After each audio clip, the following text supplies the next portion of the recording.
Mr. Sullivan, aye.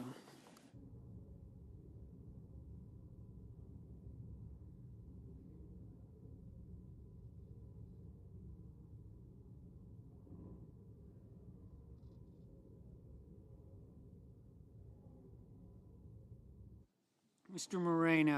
Moreno, aye.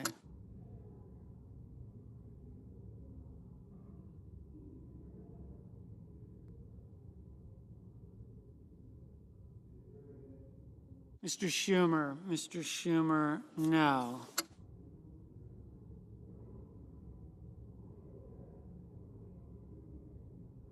Mr.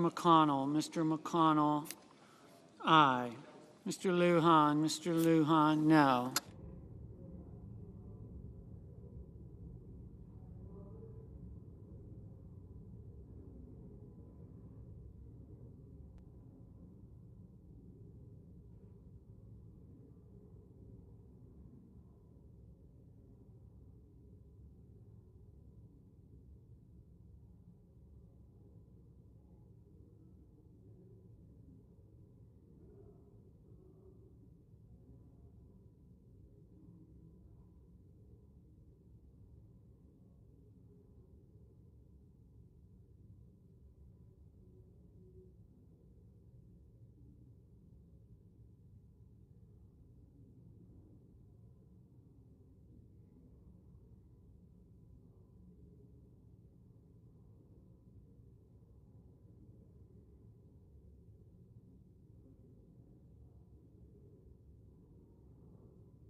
Mr. Moran, aye.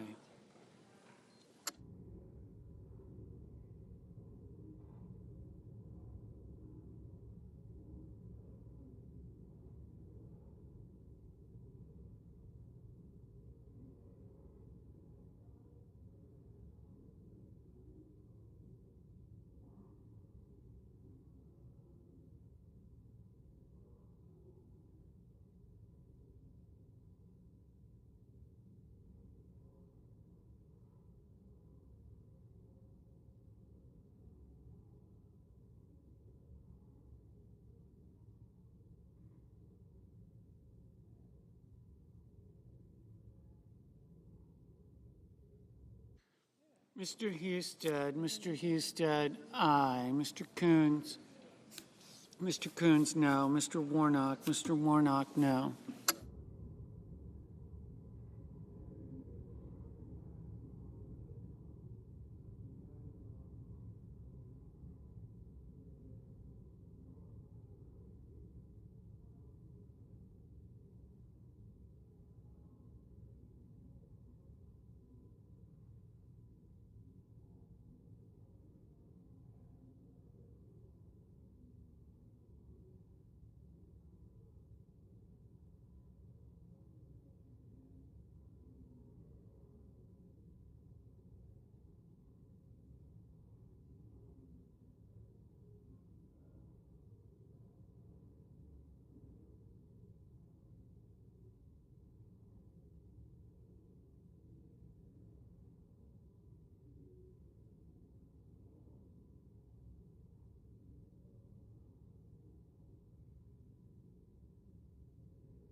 Mr. Schmidt, aye.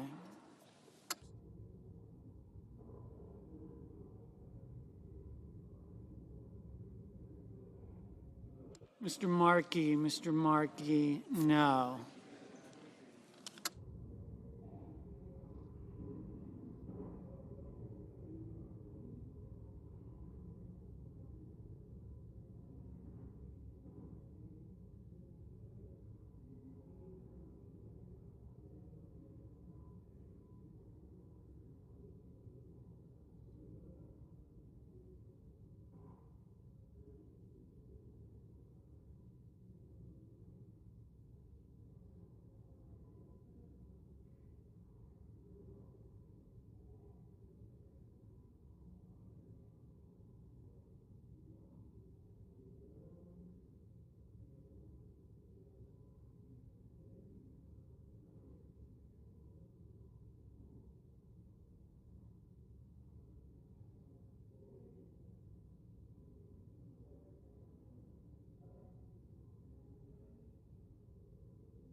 Mr. Whitehouse.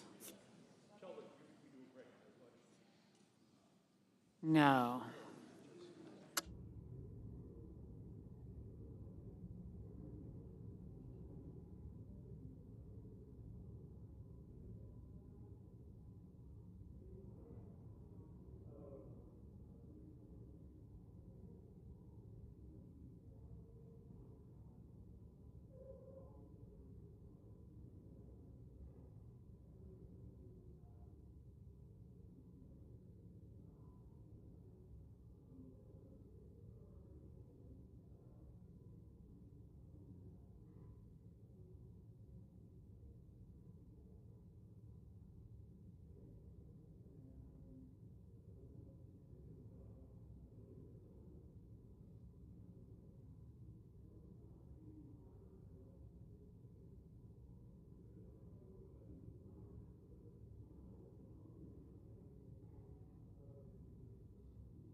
The yeas are 51, the nays are 47. The motion is agreed to. The clerk will report the joint resolution. HJ Res 105, joint resolution providing for congressional disapproval under Chapter 8 of Title 5 United States Code and so forth.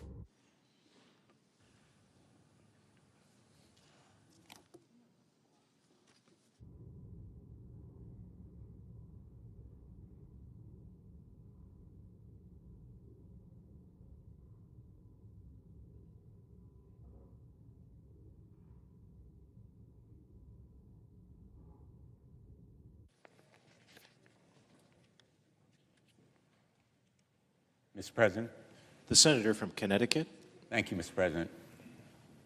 I'm here to talk about a bill that is a matter of fundamental fairness to our veterans, most especially to our combat injured veterans, a group that should evoke the sympathies and support of our nation as no other.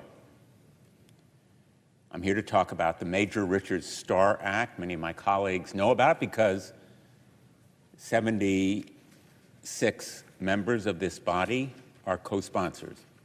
That's a large number, but so far it has not been sufficient to gain even a vote. And so I'm asking today that that support be turned into action. This bipartisan legislation will correct one of the deepest injustices impacting disabled veterans. It's labeled by stakeholders as the Wounded Veterans Tax. Let me repeat, the Wounded Veterans Tax, as it stands now, prevents more than 50,000 combat-injured veterans who were forced to retire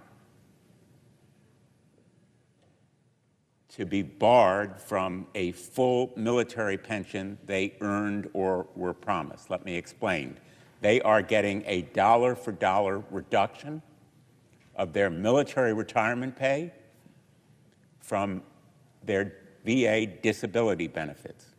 The reduction dollar for dollar in their retirement pay is the result of their receiving those disability benefits for their combat injuries.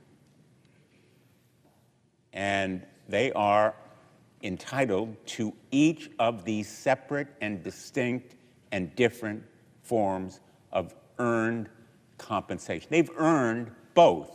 They are different, separate, and distinct. But right now, under current law, they're deprived of the full benefits of their pension because they were injured in combat. Just to describe this injustice should make our stomachs turn with outrage. The Major Richard Starr Act is really a common sense bill. We use that word common sense all the time in this chamber, but in this instance, it seems particularly appropriate. It would right this longstanding injustice and finally provide these military retirees their full VA disability and Defense Department retirement benefits. This cause is not only common sense, it's rightfully bipartisan.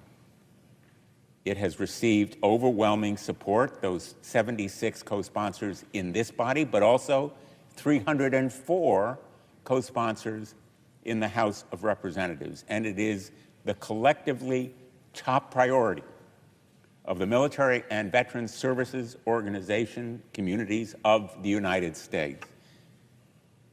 And yet, year after year, this bill has stalled, and detractors have worked to deny a simple vote. Now, in public, critics have avoided taking a public position on the bill, and they have given lip service to veterans and advocates requesting their support. What their real reasons are, I can't say. But the fact of the matter is that these veterans have been denied this simple justice. And let me speak to those critics. We can't balance the federal budget on the backs of combat-injured retirees. Doing so reneges our obligation. It's a sacred obligation to take care of veterans after their time in uniform. The bill doesn't create some great new, overly generous benefit, but it would be enormously impactful and beneficial for each of those retirees who would be affected. The average is about $1,200 a month. Some more, maybe some a little bit less. $1,200 a month, you can do the math. It's not a fortune, but it would make a difference in the lives of these combat-injured veterans. It simply ensures that the benefits we promised and the benefits they've earned are the benefits that are now delivered. It's that simple, not clawed back, as happens now, from the heroes who have sustained those combat-related injuries. The veterans and heroes involved in these bills are similar to the namesake of the bill, Major Richard Starr, a decorated war veteran and engineering officer in the Army. He suffered from lung cancer caused by burn pit exposure. We all know about Iraq and Afghanistan burn pit exposure. We passed the PAC Act to provide care and benefits for victims of those burn pits and exposure to other toxic chemicals. They led to his retirement and his death in 2021. He was 51 years old. Until his death, he was a dedicated advocate for his fellow veterans and combat-related disabilities. His wife, Tonya Starr, walked these halls by his side. She died in 2024. She called my staff days before her passing in tears because another Congress had ended 2024 without a vote on the Richard Starr Act. Tonya knew the tremendous difference this legislation would make in the lives of caregivers and widows like her. It would make a difference also in the lives of veterans like Pat Murray of North Kingston, Rhode Island. Pat is a Marine Corps veteran and a staunch veterans advocate. He recently welcomed a baby boy, and he was forced to move back to Rhode Island, be closer to his family, because the injuries he sustained from an IED blast in Iraq made it difficult to care for the newborn. We need to be very clear. This act won't return his amputated leg, but it can provide him and his family with desperately needed financial certainty, which they deserve, they need, they were promised. And will also help veterans like retired Master Sergeant Gabriel Peterson of Biloxi, Mississippi. He was medically discharged as a result of reactive airway disease. He's on 5 different drugs. They help with his breathing. It's a struggle for him to live. And this act would ensure that he can provide for his family even if he's no longer able to be employed. The stories are powerful, and they are persuasive. They depict the scope and impact of this act, if it were passed, in life-saving and life-enhancing benefits, and what it will mean to the tens of thousands of veterans across this great nation. In fact, these veterans and their families, think of their families, deserve a lot better. They deserve elected officials who will stand up and deliver for them the benefits they were promised, the benefits they earned, and they need them and deserve them today. I'm asking my colleagues to advance this legislation now. The principle of taking care of our veterans has never been Democrat or Republican. The Veterans Affairs Committee is supremely bipartisan. My hope is that that tradition will continue, including today. So let's put politics aside, let's put partisan differences aside, finally do the right thing, and advance this important legislation for our nation's veterans.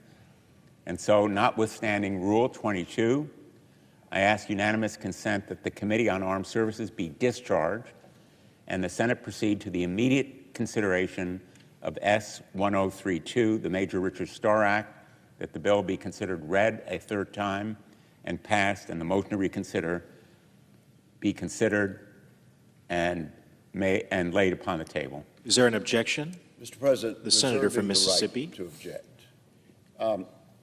Let me say that I have deep respect for my colleague and friend, the senior senator from Connecticut.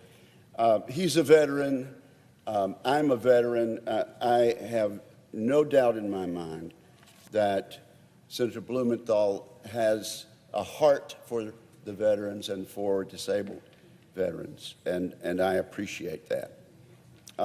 He's moved with concern for those who have served and who have been injured. However, my colleague is asking for an entitlement that does amount to a double benefit and that we cannot afford. We're talking between $9 billion and $10 billion on the Department of Defense Authorization Act. And we're talking about adding a bill, a piece of legislation that really belongs in another jurisdiction, as my friend acknowledged. We cannot possibly add another $10 billion, $9 or $10 billion, to this of entitlement money to this DOD Authorization Act and hope to pass it. And that's a reason that in Democrat majorities and Republican majorities, House Democrat majorities and Senate Democrat majorities, and in Democratic administrations, this legislation has never been accepted because we simply cannot afford it. Historically, Congress has provided permanent new benefits only after we have identified an offset, savings of a similar amount. There's no such offset identified in this unanimous consent request. And when we do not identify offsets, then that $10 billion, almost $10 billion, has to come out of readiness, out of the strength of our military to defend ourselves in the most dangerous time we've had since World War II. So I have the deepest respect for my friend from Connecticut, and I admire his intentions. But until Congress, until authors of this proposal identify a way to offset the expense or to make it less expensive, we should not move forward with this legislation. Therefore, I do object. The objection is heard. Mr. President, The senator from Connecticut. I want to respond just very briefly to my colleague from Mississippi and my friend, the chairman of the Armed Services Committee. We work together, as he does always, in a bipartisan way on armed services issues. So what I'm about to say is not personal to him. In fact, I'm willing to bet that it isn't his decision to object here. But I want to refute 2 points. Number one, on double dipping, let's be clear that these are 2 separate programs, and the right to payment under each of them is separately deserved. Not everyone who is entitled to retirement pay gets disability benefits. You have to be in that club that nobody wants to join, of being combat injured. And it is a separate form of right that in no way involves double dipping, as we commonly refer to it. The retirement pay is for years of service in the military. VA disability compensation is for the loss of future earnings due to service-connected injuries or illnesses. And I just want to make clear this point is about really equity and fairness. Congress eliminated this offset for nearly 1 million veterans who have served 20 years and have a 50% VA disability rating or higher. It's already dealt with one segment of this group. This unjust assessment ultimately ought to be eliminated for all the 430,000 veterans who have their military retirement pay clawed back because they are receiving VA disability benefits. But we're starting here, or taking the next step, with 50,000 of those 430,000 who, in fairness, should receive both the retirement pay and disability benefits. And we're doing it because these 50,000 have combat-related injuries. And as to the total cost, again, not personal to my colleague from Mississippi, but the CBO told us that the Republican-supported tax cuts exploded the deficit by about $3.4 trillion. Let me repeat that. $3.4 trillion in large part tax cuts to people who didn't need them. These veterans need these benefits. This cost is a minuscule fraction of those trillions. This country can afford to do right by these combat-injured veterans. The DoD Office of the Actuary has indicated it could implement the Richard Starr Act in a, quote, actuarially sound manner. It's not too costly. It's financially sound. I regret that the Richard Starr Act will not be passed today, but I have another measure that I would like to bring to the floor,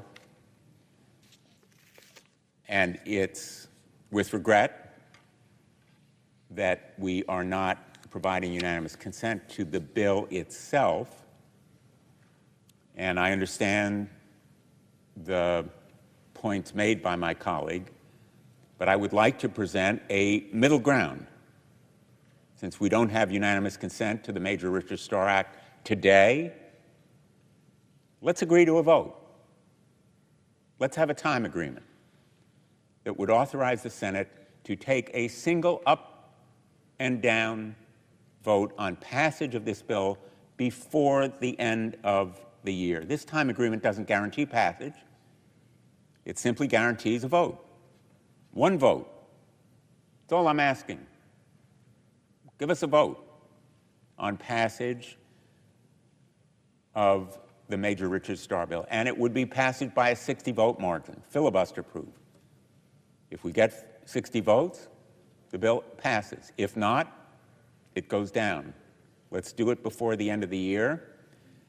I happen to think that we ought to spend whatever time is necessary on this bill. But I understand that leadership is concerned about time, and so my proposal strips away all the time-consuming procedural stuff. I have another word for it, but it allows us to go forward expeditiously, one vote scheduled entirely at Majority Leader Thune's discretion before the end of the year. It could start and finish in half an hour or 45 minutes. Surely the Republican leadership can spare that short time scheduled at their discretion to give these combat-injured veterans a single vote on this bill before the end of the year. And so, notwithstanding Rule 22, I ask unanimous consent that at a time to be determined by the Majority Leader in consultation with the Democratic leader, but no later than December 31, 2025, the Committee on Armed Services be discharged and the Senate proceed to the immediate consideration of S-1032. Further, that there be up to 2 hours of debate on the bill, equally divided between the two leaders or their designees, and that upon the use or yielding back of that time, the bill can be considered read a third time and the Senate vote on passage of the bill with 60 affirmative votes required for passage, and all without further intervening action or debate, and no amendments or motion in order to the bill prior to the vote on passage. Is there an objection? reserving the right to object. Senator from Mississippi.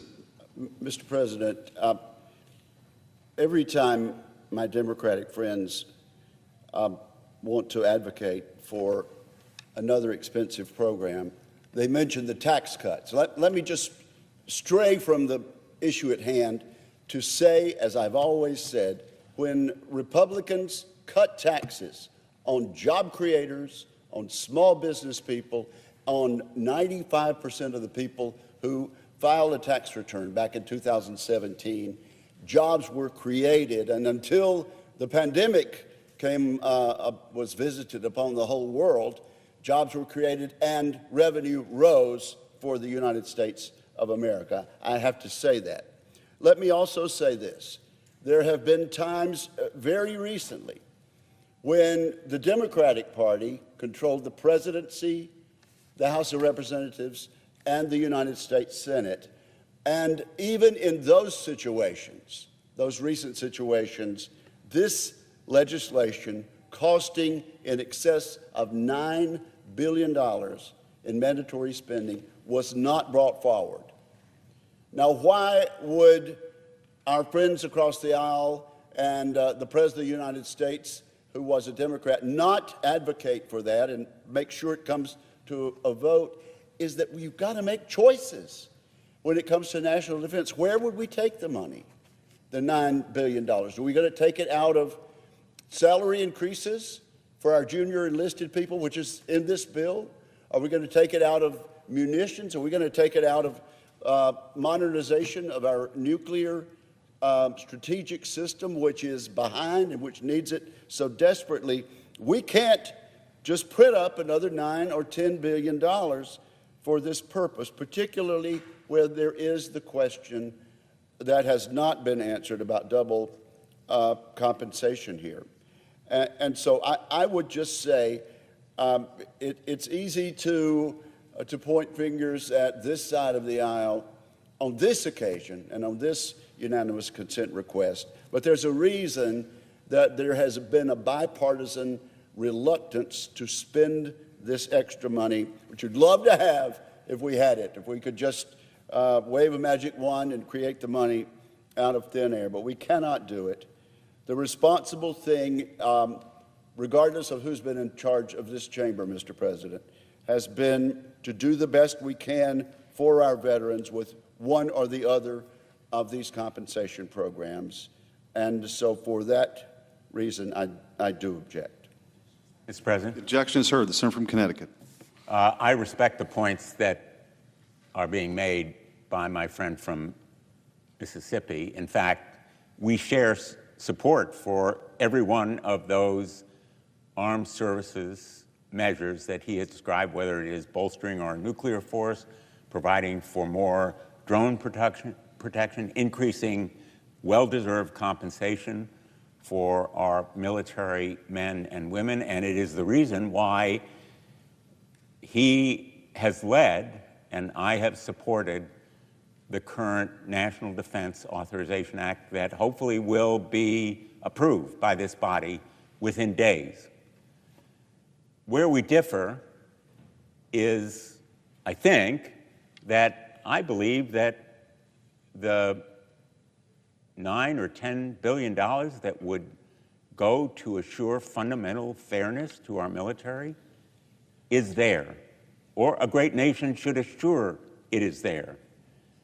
When we're talking about the trillions that we will spend on many other things, some of them very worthwhile, but in my view, none more worthwhile than doing right by these veterans. It isn't double dipping. It isn't overly generous. It isn't going to break the bank, so to speak. To the federal government as a whole, with its trillions of dollars, it is a minuscule fraction. To those veterans, it's not only a matter of quality of life and sometimes survival, it's fundamental fairness. They were promised. They've earned it. They deserve it. They need it. They ought to have it. And this measure simply would assure a vote a vote. We ought to face our responsibilities. Maybe my colleagues, even though 76 of them have co-sponsored, that's 3/4 of this body, maybe it would still fail for whatever reason. But I'd like to take my chances. And I assure my colleague from Mississippi, who I think supports the basic goal from what he has said, that I will continue fighting and working for this measure to pass. I know there is deep and broad support in this body for it. And I look forward to a time when he and I will be on the floor together, both of us supporting this measure in a vote. I'm not giving up. And I am very hopeful that this cause will continue to be bipartisan. Thank you, Mr. President.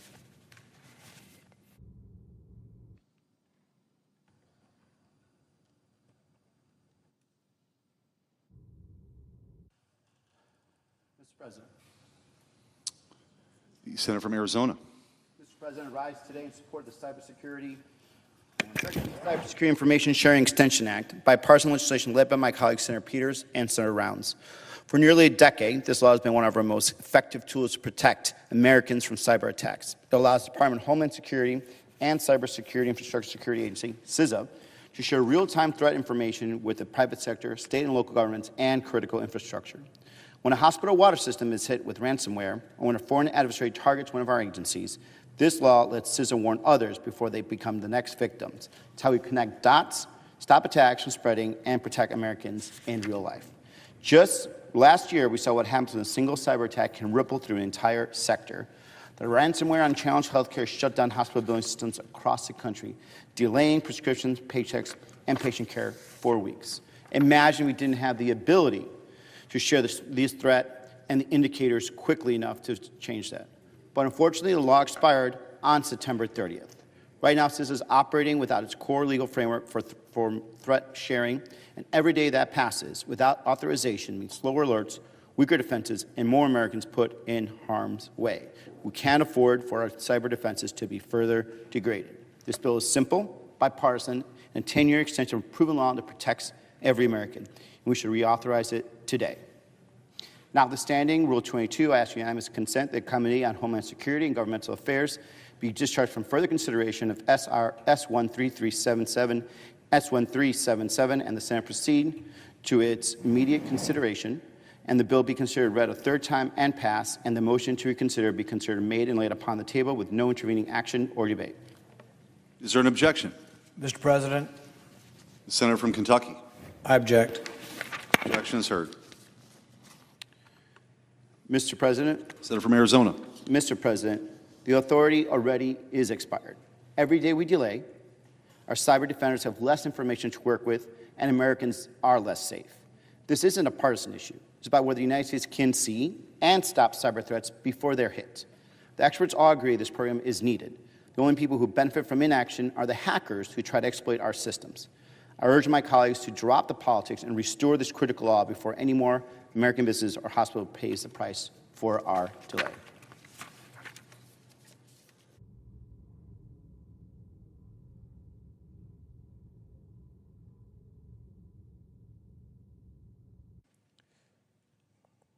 Mr. President, Senator from Kentucky.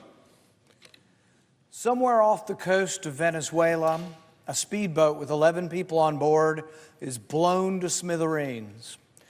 Vice President Vance announces that killing cartel members that poison our fellow citizens is the highest and best use of our military. When challenged that killing citizens without due process is a war crime, the Vice President's response is that he doesn't give a shit. Sometimes, in fits of anger, loud voices will say they don't care about the niceties such as due process. They just want to kill bad guys. For a brief moment, all of us share that anger and may even embrace revenge or retribution. But over 20,000 people are murdered each year in the U.S., and somehow we find a way to a dispassionate dispensation of justice that includes legal representation and a trial. Why? Because sometimes the accused is actually not guilty. Even with the best of care, even with the best of justice, sometimes we find out it's the wrong person. As passions subside, a civilized people should ask questions. To be clear, the people bombed to smithereens were guilty, right? If anyone gave a you-know-what about justice, perhaps those in charge of deciding whom to kill might let us know their names, present proof of their guilt, show evidence of their crimes. The administration has maintained that the people that they blew to smithereens were members of a gang, members of Tren de Aragua, and therefore narco-terrorists. Why? Because we say so. But certainly then, if they know that they belong to a particular gang, then someone must surely know their names before they were blown to smithereens. Is it too much to ask to know the names of those we kill before we kill them? To know what evidence exists of their guilt? At the very least, the government should explain how the gang came to be labeled as terrorists. How did the people who you say are in a gang, how did they come to be labeled as a terrorist? U.S. law defines a terrorist as someone who uses premeditated, politically motivated violence against non-combatants. Show us evidence of that.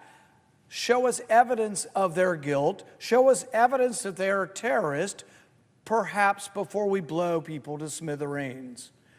Since the U.S. policy is now to blow people to smithereens if they are suspected of being in a terrorist gang, then maybe someone should take the time to explain the evidence of their terrorism.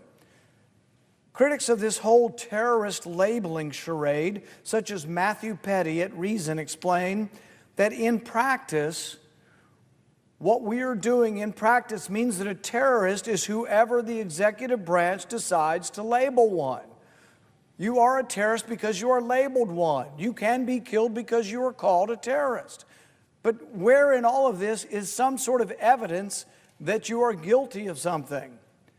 While no law dictates such, once people are labeled as terrorists, they appear to be no longer eligible for any sort of due process. No, the blow them to smithereens crowd at this point will loudly voice their opinion that people in international waters don't deserve due process.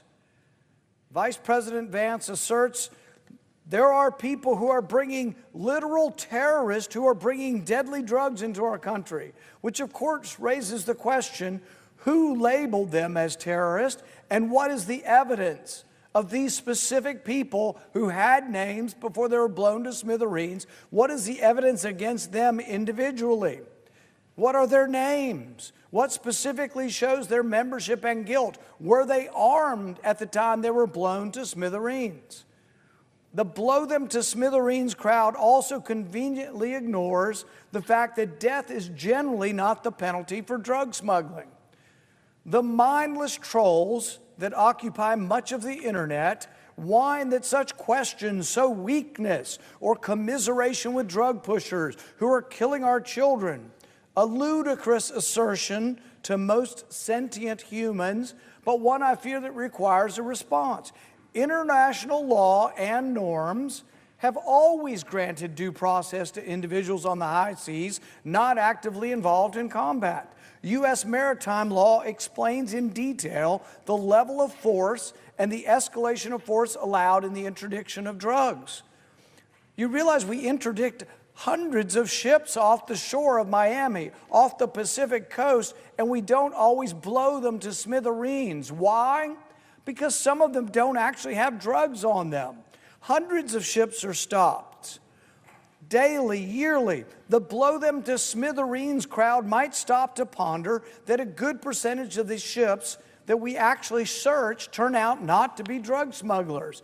Coast Guard statistics show that 1 in 4 interdictions finds no drugs.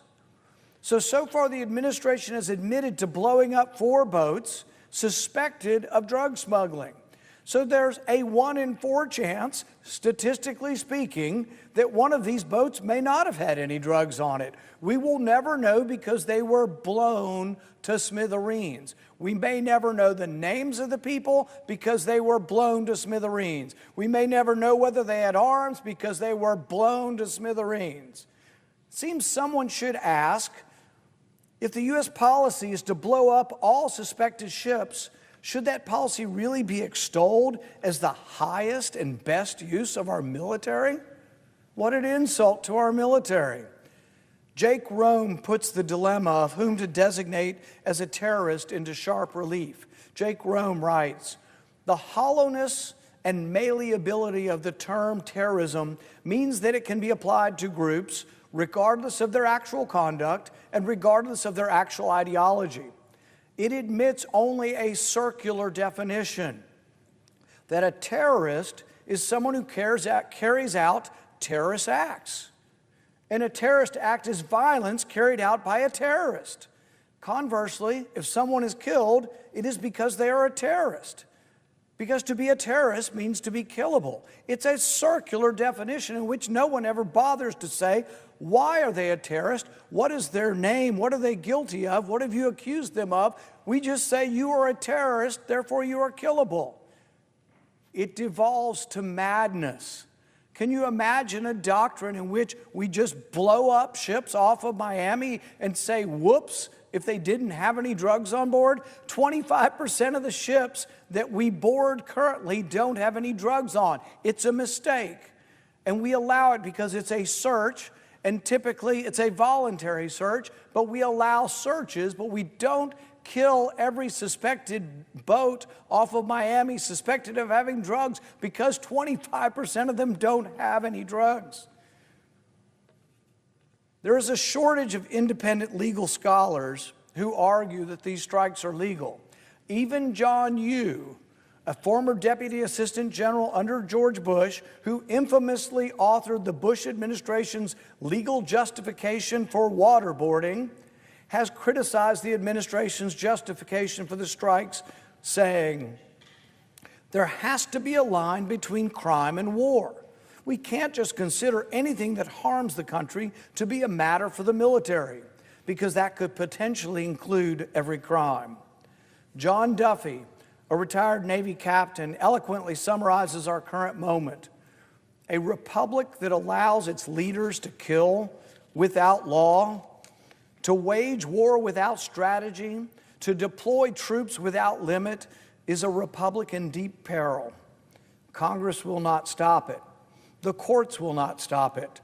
That leaves those sworn to a man, those sworn not to a man, but to the Constitution to stop this. Congress must not allow the executive branch to become judge, jury, and executioner. Often people will say, but what about the Barbary pirates? What about the Barbary pirates? Jefferson went after them, it should be okay. But Jefferson understood that the framers' intention was that the president defer offensive war to Congress, to authorization. So while there was always a justification, and still is a justification for defensive, violent defensive maneuvers to protect your shipping, there was never an authorization for offensive unless approved. This is why President Jefferson, when faced with the belligerence of the Barbary pirates in 1801, recognized that he was authorized by the Constitution only with the authorization of Congress to go beyond the line of defense. Jefferson wanted the authority to act offensively against the pirates, but he respected the intentional checks placed on the executive within the Constitution. Only after Congress had passed the Act for the Protection of Commerce and Seamen of the United States against the Tripolitan cruisers in February 1802 did he change it from defensive maneuvers to protect the ships to offensive maneuvers. Our history is prescient. If the Trump administration wants to use military power, they should seek authorization from Congress. There is a difference between war and peace. There is a difference in the rules of engagement. There has to be. Our police don't shoot people on sight. We have a process. Even off of the coast, we have a process. We have long-standing maritime law that we obey as well as every other civilized nation in the world obeys. We board ships after announcing who we are and that we are going to board the ship. There is an escalation if there are weapons fired, if there is a reason where the Coast Guard can escalate. But we don't just blow ships to smithereens. The vote before us today offers every member of this body an opportunity to reverse the decades-long abdication of this critical responsibility of leaving this to the executive branch. Our founding fathers said, Congress shall authorize war. The executive is not authorized to do this. I encourage my colleagues to support this resolution. Thank you.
Senator from Virginia. Mr. President, I first ask unanimous consent for Shane Reeder, who's a legislative fellow in my office, to be granted floor privileges for the duration of his fellowship. Without objection. And now, Mr. President, I ask the chair to execute the order of September 17, 2025, with respect to Senate Joint Resolution 71. Under the previous order, Senate Joint Resolution 71 is discharged, and the Senate will proceed to consideration of the joint resolution, which the clerk will report. Senate Joint Resolution 71, terminating the national emergency declared with respect to energy. There will now be up to 6 hours for debate only, with the time equally divided between the leaders or their designees. Thank you, Mr. President. I rise to begin a discussion that we will have over the course of the next couple of hours about this Senate joint resolution, a privileged motion pending before the Senate that I filed together with Senator Heinrich to terminate a presidential declaration of an energy emergency that he issued on his first day in office. The President took a number of actions on his first day in office, and obviously the one that got the most attention was the fact of his inauguration and the celebrations about that. There were other actions that were taken, the pardon of January 6th criminal convicts, and other pardons of individuals, including one notorious drug trafficker, But there was also an action that was taken that did not get attention immediately, but I started to pay attention to a few days after the inauguration, and that was President Trump's use of a statute known as IEPA, an international emergency statute, to declare an energy emergency in the United States. The IEPA statute is broadly worded. It allows a president to declare an emergency when there is a significant and unusual challenge to the United States that stems primarily from a source outside the United States shore. The president has used IEPA to declare an energy emergency. He's used IEPA to impose tariffs on virtually every nation in the globe, and he's also used the statute in other ways. I was puzzled by the president's determination that America in January of 2025 was in an energy emergency, because I went back and checked and found that the United States at the beginning of the Trump administration was producing more energy than at any time in the history of the United States. Where's the emergency? We were producing more oil, gas, and coal than at any time in the history of the United States. Where's the emergency? And even more exciting to me, because of its tremendous acceleration, we were producing more alternative energy, low-carbon energy, geothermal, wind, solar, than at any time in the history of the United States. And we've seen this in Virginia. To give you an example, when I came into the Senate, Virginia was deep in the bottom half in this country in solar deployment. Now we're in the top 10. Offshore wind was nowhere in the United States. Now we're nearing completion of an offshore wind farm off the shores of Virginia Beach, Virginia, and we will be the leaders in the nation and begin producing components that can help us lead in the world when it comes to offshore wind. So where is the emergency? I looked through the president's declaration and could see nothing suggesting the U.S. was in an energy emergency. But you declare an emergency for a reason. And the emergency was declared not because there was an emergency, but because there was something the president wanted to do. And as you read down in the emergency declaration, you found what the president wanted to do was allow a bypass of environmental regulations for energy projects. That's what he wanted to do. And he declared a sham emergency in order to do that. I found it further interesting as I read, well, what is the definition of energy projects that are getting a bypass around environmental regulations? It was not all energy projects. It was oil and gas and coal. But not wind, not solar, not hydropower, not geothermal. Sometimes I hear folks say they're for an all-of-the-above energy policy. President Trump is embracing an all-of-the-below energy policy. If it's not a fossil fuel under the earth, it will not be prioritized by this administration. And so that was the president's action on day one. There's an energy emergency, and we need an easy pass lane for fossil fuel projects, but we're going to make it hard for alternative energy projects.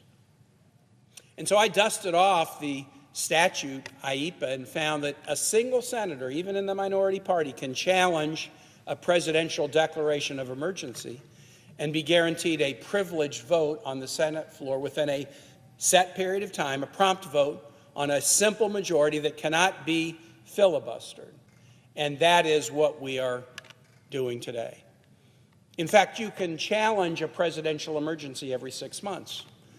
I challenged the president's energy emergency with Senator Heinrich in March, and it was a partisan vote. Democrats said there's no such a thing as an emergency, it's a sham. Republicans said we're sticking with President Trump.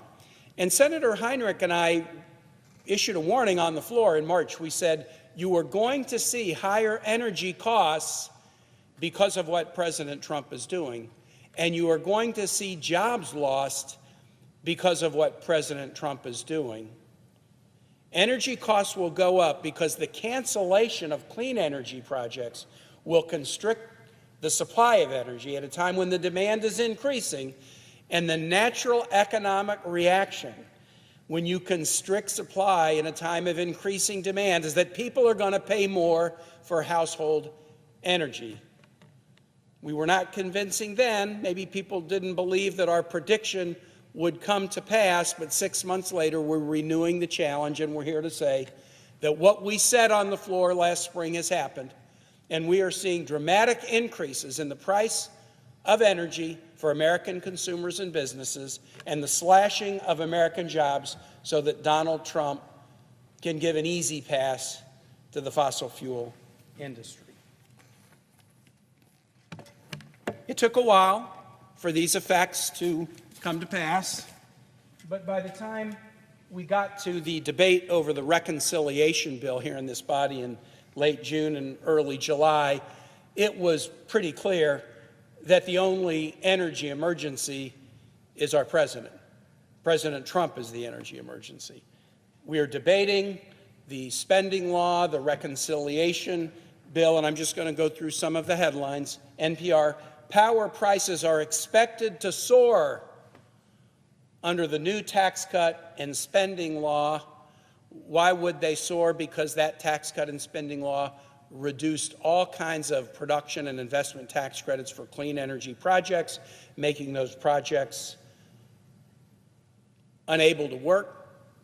Demand's going up. You constrict supply, prices are going to soar. That was the prediction in July.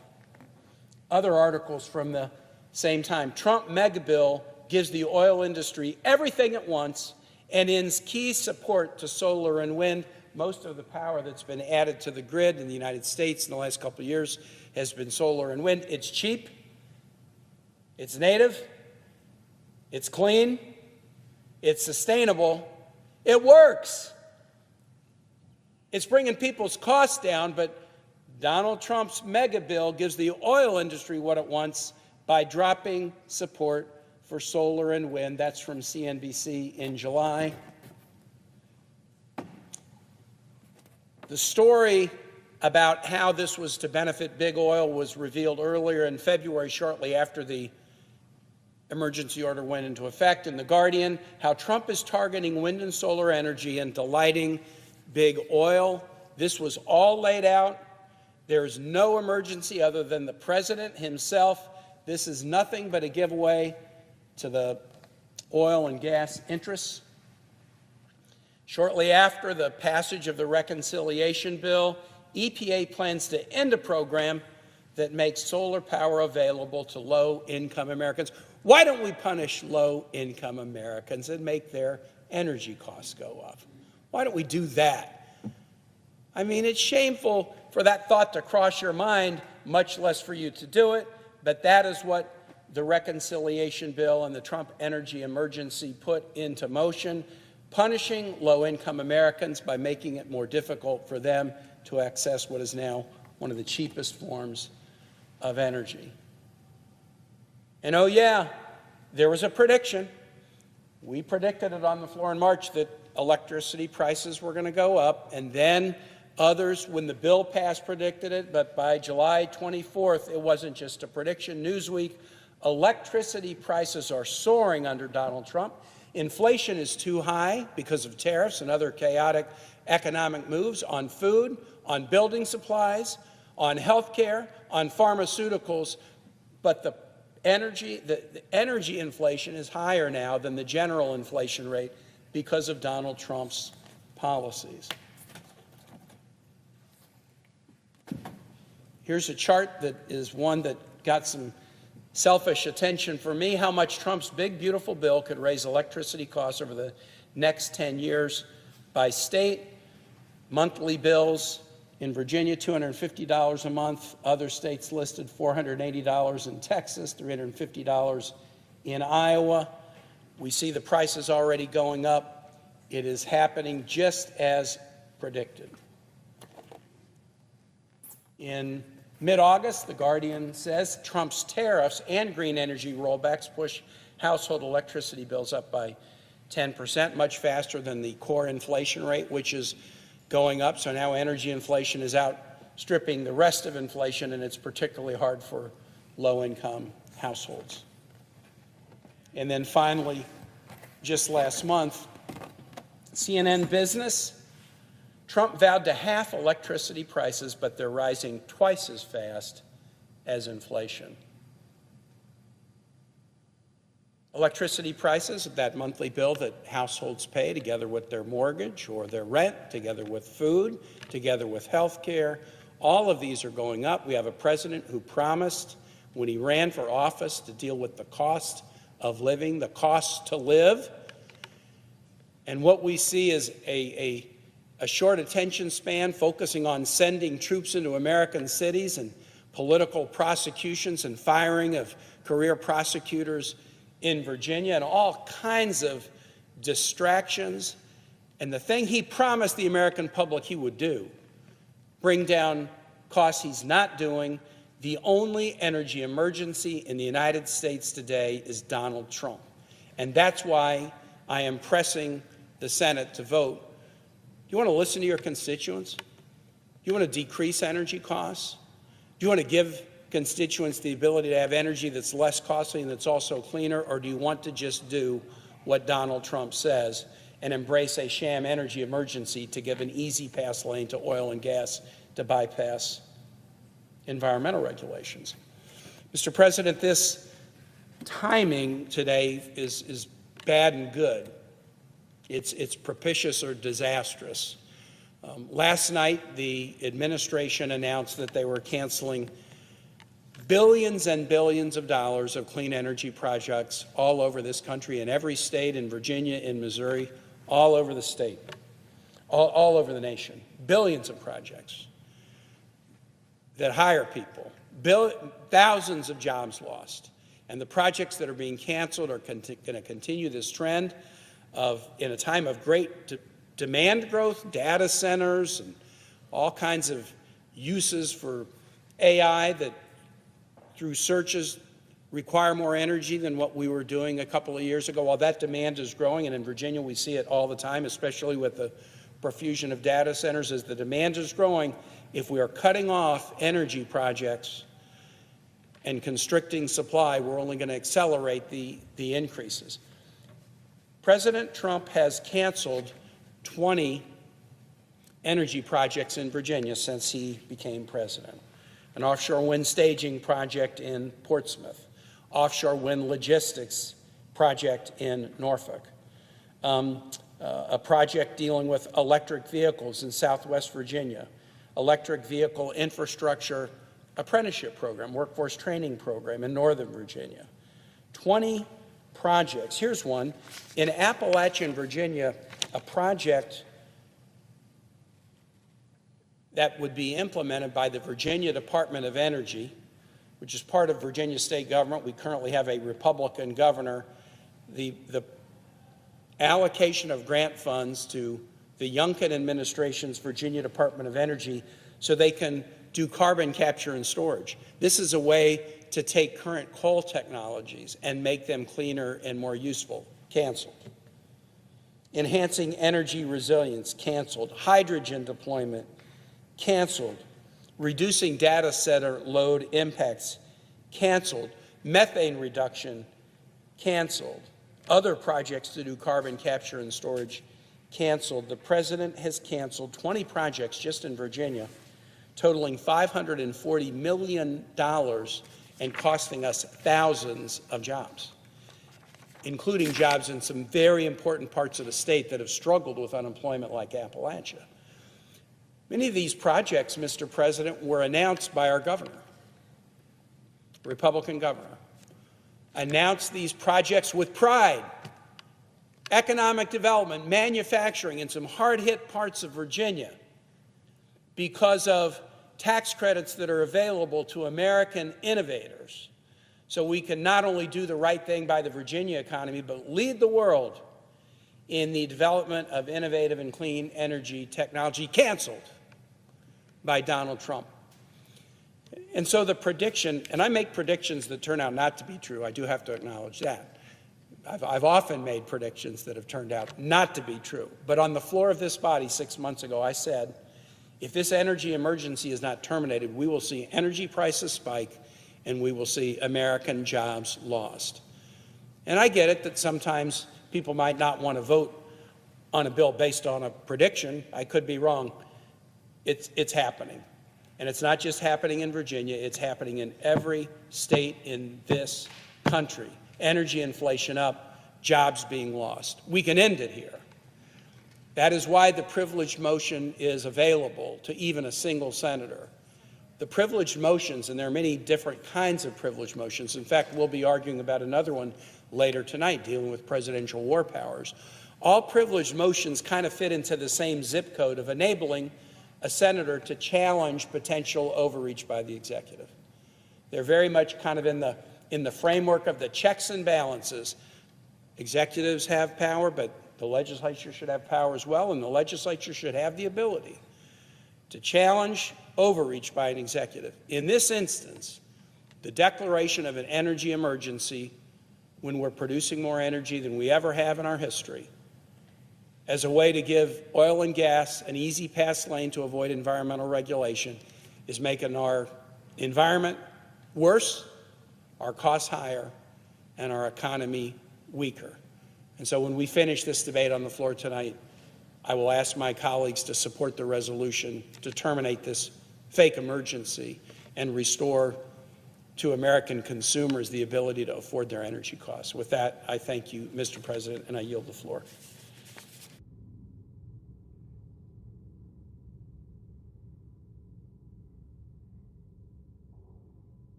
Mr. President. Senator from Massachusetts. Thank you, Mr. President. Mr. President, I ask unanimous consent that Matthew Sheffield, a fellow in my office, be granted floor privileges for the remainder of this Congress. Without objection. Thank you, Mr. President. Mr. President, We're down here telling the Trump administration that their energy emergency that they've called is the emergency for our country. Trump, Secretary Chris Wright, this whole administration are using emergency authorities to make up a crisis that is resulting in our electric bills going sky high all across our country. And our clean energy jobs are going up in smoke. This energy emergency is just fossil fuel gaslighting of the American people. Since Trump took office, electricity prices have gone up more than 10%, twice as fast as general inflation, which also remains historically high, thanks to the Trump administration running our economy into the ground, their tariffs, their health care policies leading to higher prices, the price of food, the price of clothing, the price of electricity because of the Trump policies. So why is this happening? Well, for starters, Trump and the Republicans are failing Econ 101 on the demand side. Big tech is demanding big amounts of electricity for its data centers.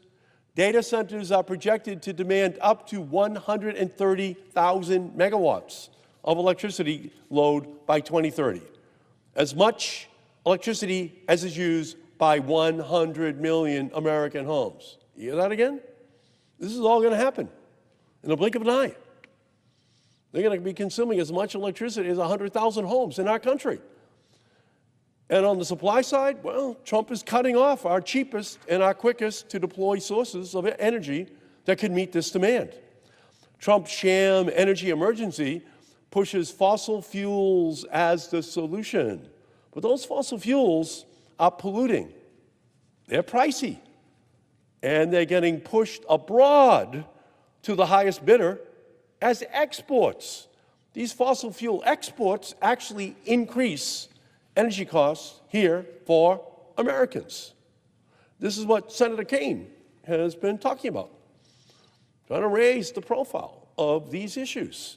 Last week, the Trump administration announced that they are killing nearly $8 billion in grants for grid development and energy innovation, targeting states that did not vote for Donald Trump in 2024. And this week, rumors have been swirling about the impending cancellation of tens of billions of additional energy grant dollars that would be out there trying to create more electricity, more energy here in the United States. And these lawless terminations hamstring American competitiveness, drive up energy costs, and hurt domestic manufacturing. But this is nothing new for this chaos administration, which has already prevented hundreds of thousands of clean energy megawatts from getting onto the grid. That's more than $42 billion in private sector clean energy projects, 80,000 clean energy jobs already wiped out by Donald Trump in the first 9 months of his administration. Wright, Vogt, Burgum, Trump. It's a fossil fuel cabal. It's not a cabinet, it's a cartel, which is now running the United States of America right out of the Oval Office, killing all of the new energy sources that we need from wind and solar, from batteries, all electric vehicles, this incredible transformation that was taking place in our country that they are now just trying to completely and totally kill. Republicans' big ugly bill, which eliminated programs working to lower household costs and get clean energy built, is expected to cause wholesale electricity prices to rise by 74% over the next 10 years. That's just their one bill, while keeping 350,000 megawatts of wind and solar off the grid over the next 10 years. So just think about that. There's massive amounts of wind and solar all lined up, ready to get onto the wires that go up and down the streets of our country, the grid. And what the Republicans are doing is saying, we're killing it all. And of course, if you don't have all that extra electricity, and AI consumes all of the remaining electricity, guess who's going to pick up the tab? It's going to be residential homeowners. It's going to be small businesses who have to pay much higher rates for the remaining electricity. There'll be a bidding war for the remaining electricity in our country. And each individual family cannot compete against these big AI companies. So the big ugly bill is going to mean a lot of big ugly bills arriving in mailboxes for pretty much every American over the next 10 years for their dramatically skyrocketed electricity bills. And their crazed push to produce more fossil fuels, whether by cutting pollution regulations, selling off our public lands, keeping retiring coal plants online, will cost Americans billions more. We will see blackouts. We will see bigger bills because Trump and the Republicans want bigger profits for their fossil fuel buddies who contributed to Trump's campaign and have gotten paid out big time in return, with more than $4 billion in brand new handouts from the government this year alone. Let's call Trump's energy agenda what it really is: oil above all, not all of the above.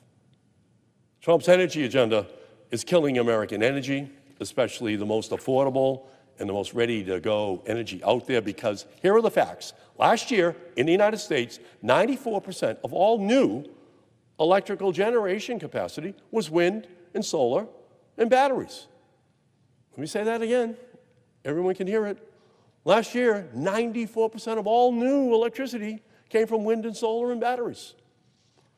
You wouldn't know that if you listened to the White House. You wouldn't know that if you listened to the Department of Energy or the EPA, because they're just lying about it. They're just flat out lying about the role that wind and solar can play in our system, because they're over here just doing the bidding of the natural gas and the coal industry. That's who they are. They're looking at the future in a rear view mirror. While young people are looking to the future, young people who want to have this renewable energy revolution unleashed for their century, for the 21st century.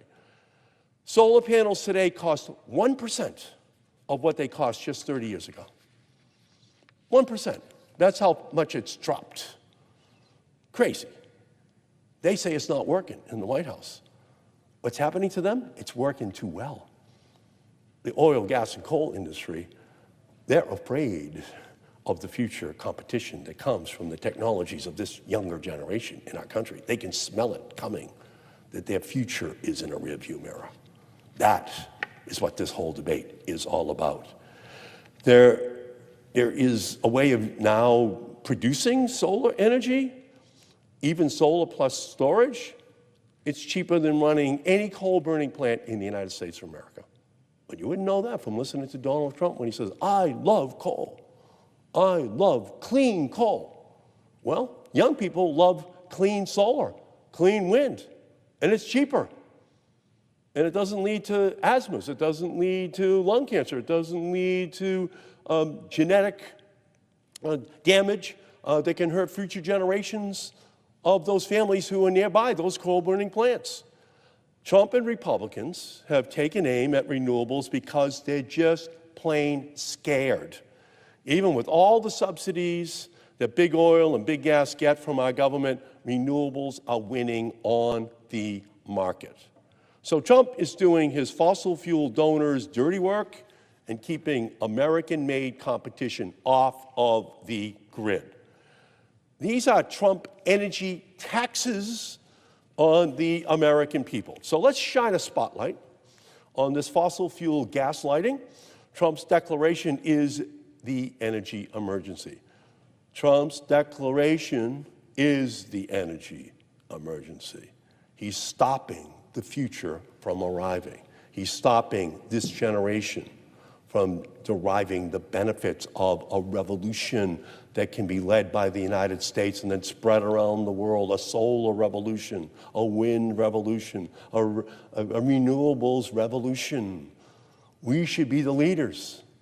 So let's end his sham declaration so we can get lower bills, not raise barriers to affordable American-made clean energy. And I urge my colleagues to enthusiastically support Senator Kaine and Senator Heinrich's resolution. This is a critical debate. This goes to, the prices for electricity for all American families, all American small businesses, but it also goes to the future of our planet. Are we going to reduce greenhouse gases we're sending up? Are we going to recognize that we have a generational responsibility to be the leader? Because the planet is running a fever, and there are no emergency rooms for planets. We have to engage in preventative care. That's what the wind and solar and battery storage technologies all represent. They represent that future, a healthier future, a safer future for all generations of all children in all countries of the world. The United States should be the leader and not the laggard. I thank you, Senator Kaine, and I thank Senator Heinrich for bringing this resolution out to the floor, and I yield back, Mr. President.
Senator from Oregon. Mr. President, shortly the Senate will vote on an important resolution put forward by our colleague and friend Senator Kaine on the topic of U.S. energy production. As my colleagues know, Senator Schumer and I led the development of the clean energy tax credits, which set in motion the possibility of hundreds of billions of dollars of investment in clean energy, and particularly a policy that would keep prices down and keep good jobs up. And it had policies and ideas in it like technological neutrality that created an opportunity for good science to reign and create incentives for development. Donald Trump came into office huffing and puffing because he didn't like that. He didn't like that kind of energy dominance based on consumer choice and marketplace forces. He said our economic problems would go away. One thing, drill, baby, drill. Here's the reality. Like so much of his agenda, it doesn't add up. And everything he does is rooted in a sweetheart deal for his wealthy contributors. Back in February, he signed the executive order declaring an energy emergency. That's the subject of today's floor action. The emergency declaration has nothing to do with energy dominance, but it has got everything to do with giveaways for big oil. Donald Trump is looking out for the same oil and gas companies that he solicited for big checks for years and years. His offer to them was, give me your money, get me elected, I'll let your companies run the show. I'll give you this, Donald Trump kept his promise to big oil. He's gutted American energy production, ceded ground to China on the clean energy arms race, and rigged the system. There's no technological neutrality, Senator Kaine. It's all about fossil fuels, to the exclusion of everything else. After declaring this energy emergency, Donald Trump and Republicans took a wrecking ball to American energy production by gutting the tax credits for wind and solar energy in their budget bill. I was struck as we were making the decisions when natural gas leaders came and essentially told the Energy Committee, which at one point I chaired, they said, look, we're for natural gas, but with AI and all the energy needs for growth, we need solar and wind. These are the gas people. They're not repudiating gas. They said, we need more energy. My guiding principle has been crafting that legislation that took really a decade to put together after cap and trade went down, it was all about the need to create good-paying jobs and secure a clean energy future, and that those two are not mutually exclusive. You can have both. They go hand in hand. The tax credits helped to kick off a manufacturing boom in America. As I mentioned, hundreds of billions of dollars, not through government, but through the private sector. Hundreds of thousands of jobs. New factories went up around the country. Battery technology, clean vehicles, energy-efficient products for business and homeowners. It was already bringing down energy costs for consumers. In terms of the global arms race for clean energy and investment, the U.S. went from the middle of the pack under our efforts to the front, basically, overnight. Until Trump's direction, Republicans destroyed all of that. All of that progress was directed at the first opportunity by Donald Trump. Why? To pay for more tax cuts for corporations and his wealthy friends. When Republicans were gearing up to pass their reconciliation bill, I said this would be a bloodbath for clean energy. Fast forward 3 months. Manufacturing projects are being canceled. Jobs are being lost. Utility bills are going up. Their budget bill was a wrecking ball for clean energy, and those workers are going to lose their jobs as a direct result. Last week, the administration announced plans to cancel over $7 billion in funding for clean energy. Almost every one of those projects was located, Senator Kaine, as you and I have talked about, in a blue state. Oregon alone had over $400 million in funding canceled. Are the Republicans stopping there? No way. They've derailed management of our public lands, and now they want to do it to prop up coal. Oregonians see this for what it is, a gobsmacking attempt to hurt American families just to score points with campaign folks they've been close to. Now the United States is barreling towards the self-inflicted energy crisis manufactured entirely by Republicans. Energy demand is skyrocketing. Utility bills are rising. Keeping costs low and meeting demand is going to require an all-of-the-above approach based on technological neutrality. Instead, Republicans are focused on giveaways to billionaires. Americans' bank accounts be damned.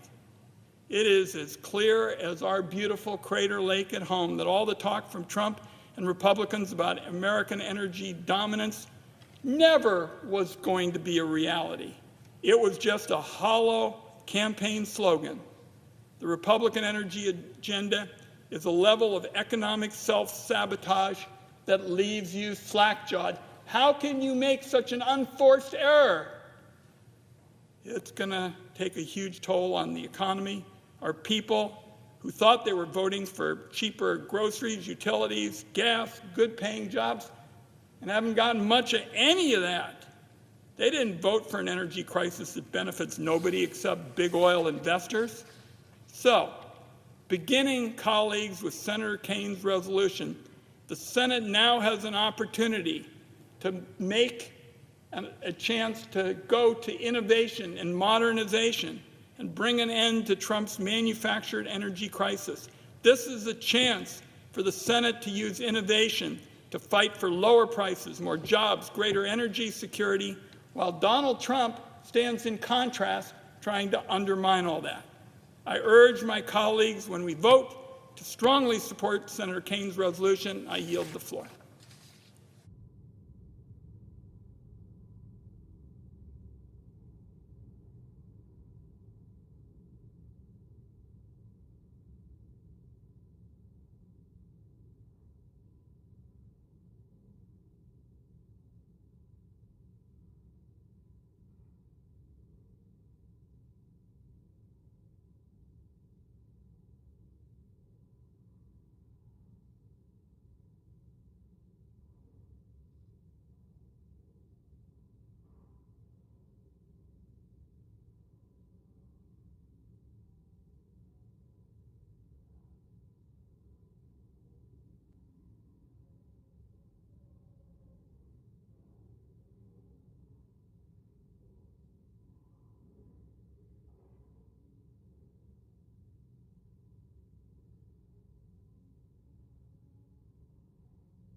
Mr. President, Recognize the senator from Rhode Island. may I inquire if a quorum call is in session? Thank you, Mr. President. Mr. President, I rise to deliver two statements. Excuse me.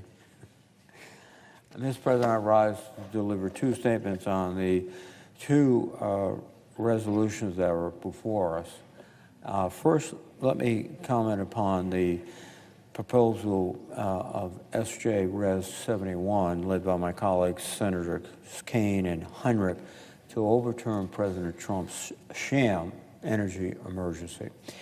You'd think that in an energy emergency, the president would be pursuing the all of the above energy policy his administration has touted, but instead he is throwing up roadblocks to more than 90% of the power set to come online, as his energy secretary has acknowledged.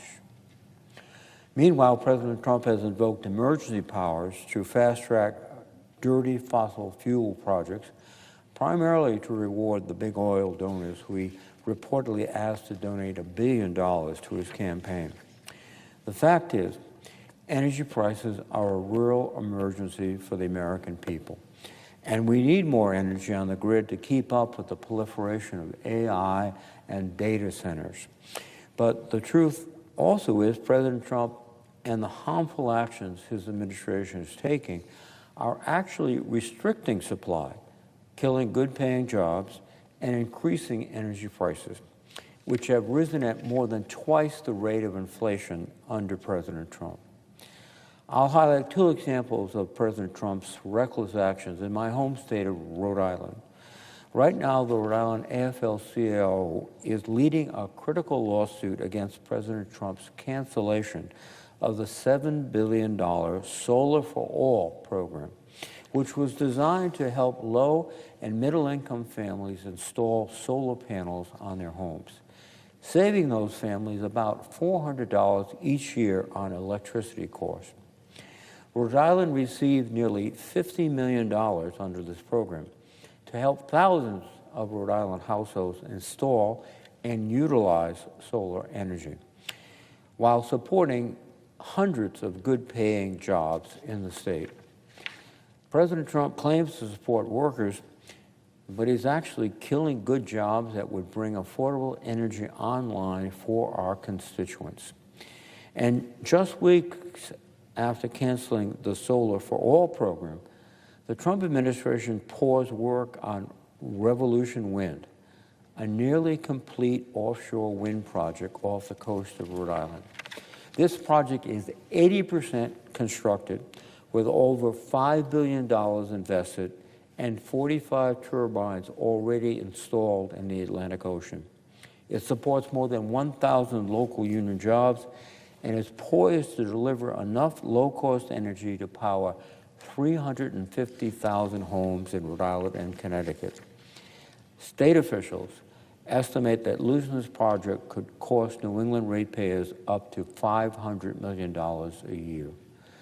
I'm encouraged that a federal court in Washington, D.C. granted a motion allowing work on Revolution Wind to proceed, and that work has restarted.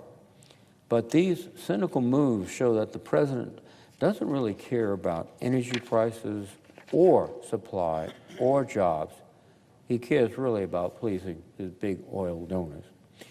He's also pleasing China, which is becoming the global leader in clean energy technologies, building almost 3/4 of the world's solar and wind projects, according to the Global Energy Monitor. And despite President Trump's claims that China is simply exploiting these technologies and not utilizing them, the New York Times reported that, quote, in China, more wind turbines and solar panels were installed last year than in the rest of the world combined. At the same time, President Trump is trying to keep the United States hooked on expensive oil and gas, dependent on OPEC and other foreign actors with interests opposed to our own.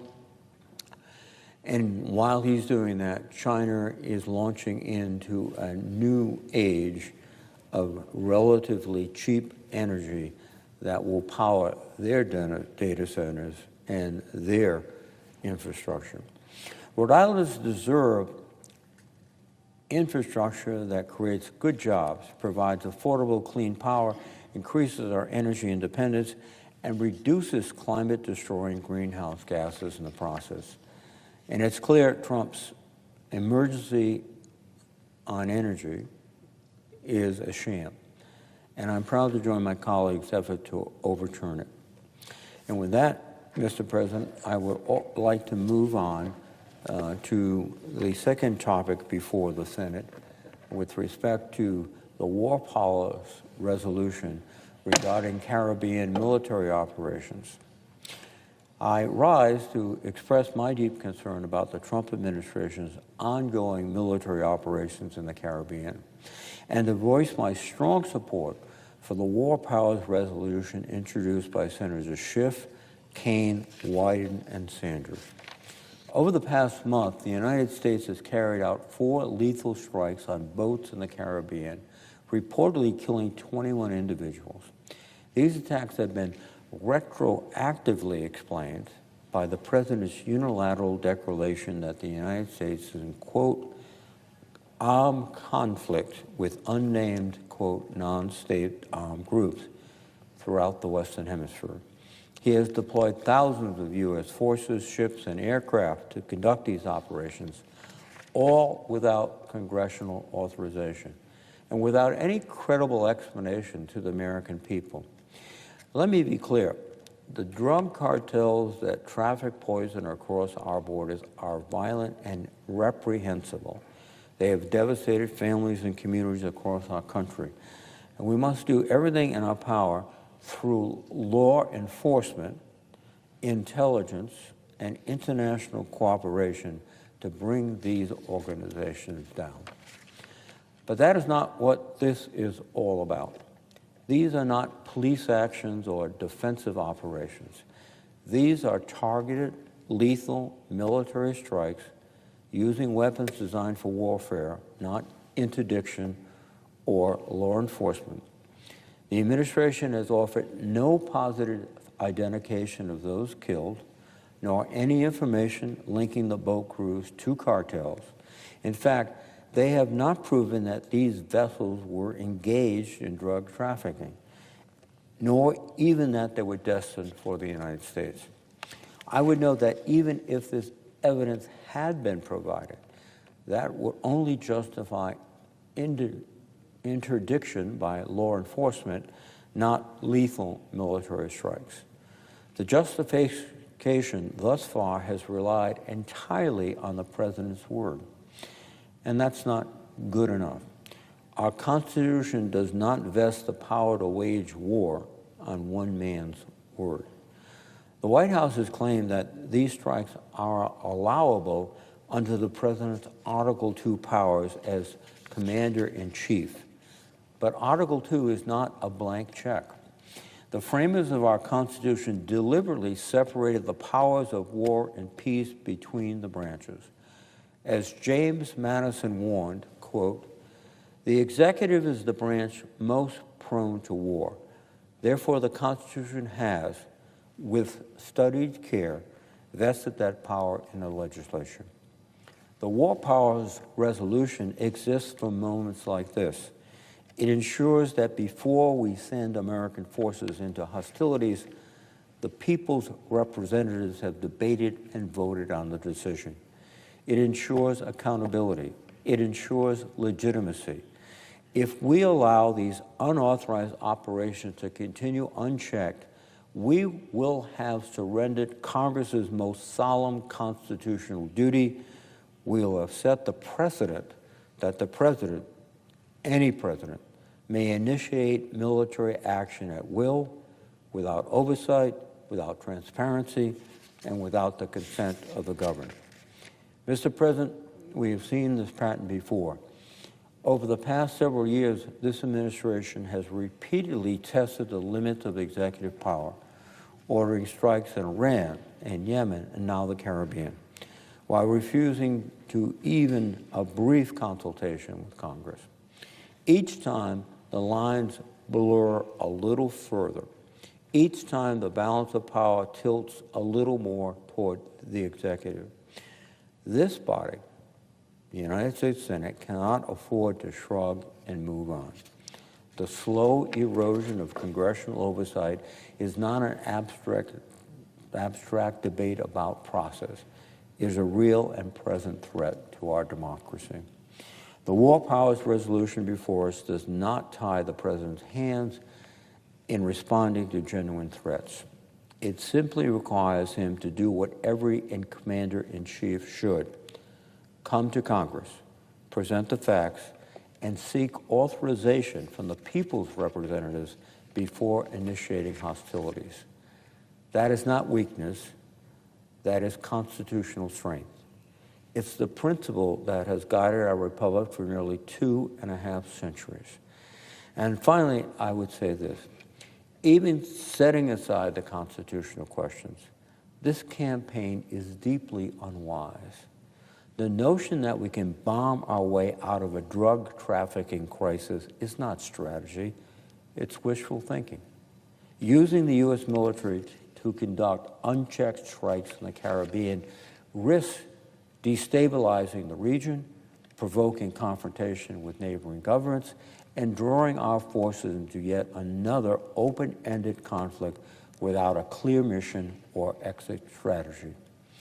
Mr. President, conflict in the Caribbean or with Venezuela is entirely avoidable, but the risk that we stumble into war because of one man's impulsive decision-making has never been higher. Our troops deserve better, much better. This War Powers Resolution would restore the balance. It reaffirms that the Constitution has always required that decisions of war and peace belong to the legislature, not the executive. For that reason, I urge my colleagues to support this resolution and to reassert the fundamental role of Congress in matters of war. Thank you, Mr. President. And I would ask if these two statements could be published in the appropriate categories under the two different resolutions. Without objection. Thank you, Mr. President. With that, I would yield the floor.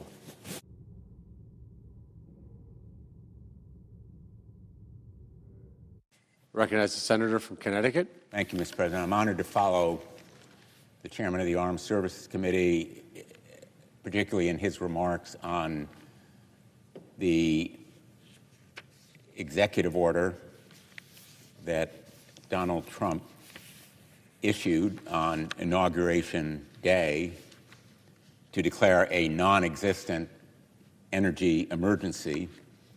And I join him in support of Senate Joint Resolution 71 to terminate that executive order. Let's be very clear. The only real energy emergency that we have in this country is Donald Trump.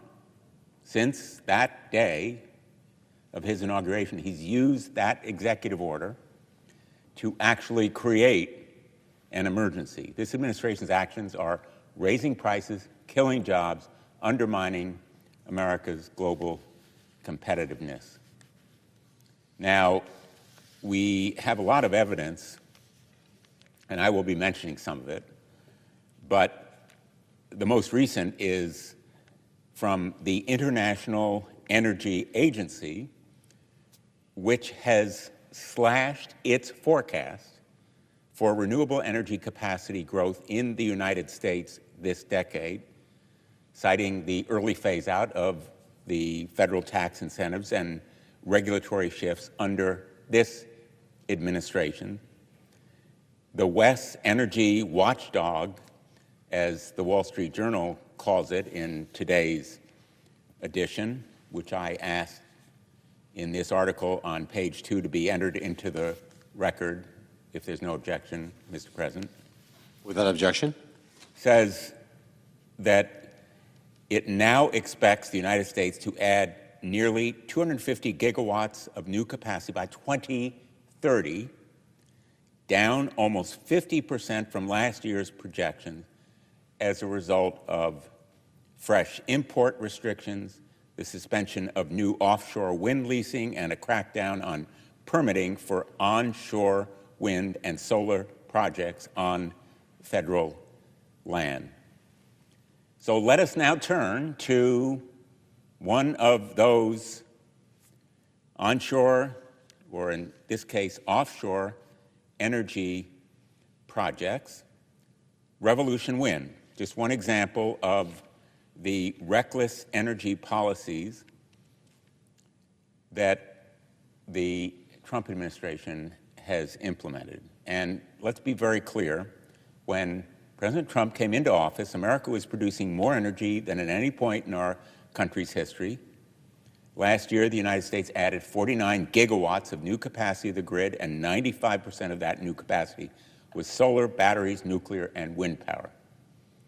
And yet this administration has launched an all-out assault on these lower-cost, less polluting sources of energy. President Trump promised to lower energy prices for Americans, quote, in half, end quote. Now, across the country, electricity prices have jumped more than twice as fast as the overall cost of living. And part of that progress, before Inauguration Day for Donald Trump and the emergency energy executive order, was Revolution Wind. Now, 80% complete. It's an offshore wind project off the coast of both Connecticut and Rhode Island, which is why my colleague from Rhode Island, Senator Reid, mentioned it so prominently in his remarks. The fact is, Revolution Wind is fully permitted. The project was on track to deliver 704 megawatts of power beginning in 2026. That's next year, powering 350,000 homes. A project well underway before the trumped-up energy emergency. 45 of the planned 65 wind turbines were already installed when the Trump administration, just months ago, in late August, issued a stop work order grinding this project to nearly a complete halt. Men and women on the job in New London, offshore, onshore, stopped from going to work, out of jobs. Investors, construction companies, supply chain suppliers, all of them grinding to a nearly complete halt. The Connecticut Department of Energy and Environmental Protection has found that canceling Revolution Wind would cost taxpayers $500 million a year. Let's be clear, $500 million a year to Connecticut and Rhode Island ratepayers every year. The project has a 20-year contract at 9 cents per kilowatt hour, less than half of today's regional price. Connecticut families are already facing surging energy costs. Our electricity bills are among the highest in the nation. Blocking Revolution Wind undermines efforts to make energy more affordable. It undercuts our work to lower prices for consumers, locking in higher bills for decades and impacting as well jobs. Revolution Wind is providing thousands of jobs in Connecticut and Rhode Island. More than 1,000 local union workers have already logged more than 2 million hours on the project. The stop work order put hundreds of these workers on the sidelines.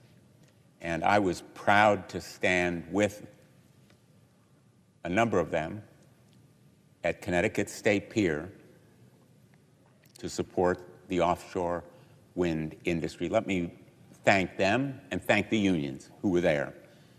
The unions were compelling and powerful in their representing their workers. Hundreds of millions of dollars have been invested into that state pier to support the offshore wind industry. So the Revolution Wind cancellation threatens our economy, jobs, most immediately affordability for everyday Americans, most particularly in Connecticut and Rhode Island. But it's not just Connecticut that has benefited from Revolution Wind. The supply chain for this project stretches across the country in red states and blue states. The construction of the first American-made offshore wind vessel provided hundreds of jobs. Where? Louisiana, Florida, Mississippi. Steel for the project sourced in Texas, Alabama, North Carolina, West Virginia. Offshore wind components were sourced and manufactured in Kansas and South Carolina. Just as our military construction and manufacturing often is sourced throughout the United States, in this case, all of America is helping to build Revolution Wind. And what's most galling about the administration's actions on Revolution Wind is they defy logic. 80% complete, all of it permitted, reviewed by the Department of Defense for National Security, as well as every other federal agency that had anything to do with it, any say at all, approved. And yet, in the 11th hour, the administration swooped down with a stop work order, citing, quote, national security concerns. And that's it. National security concerns.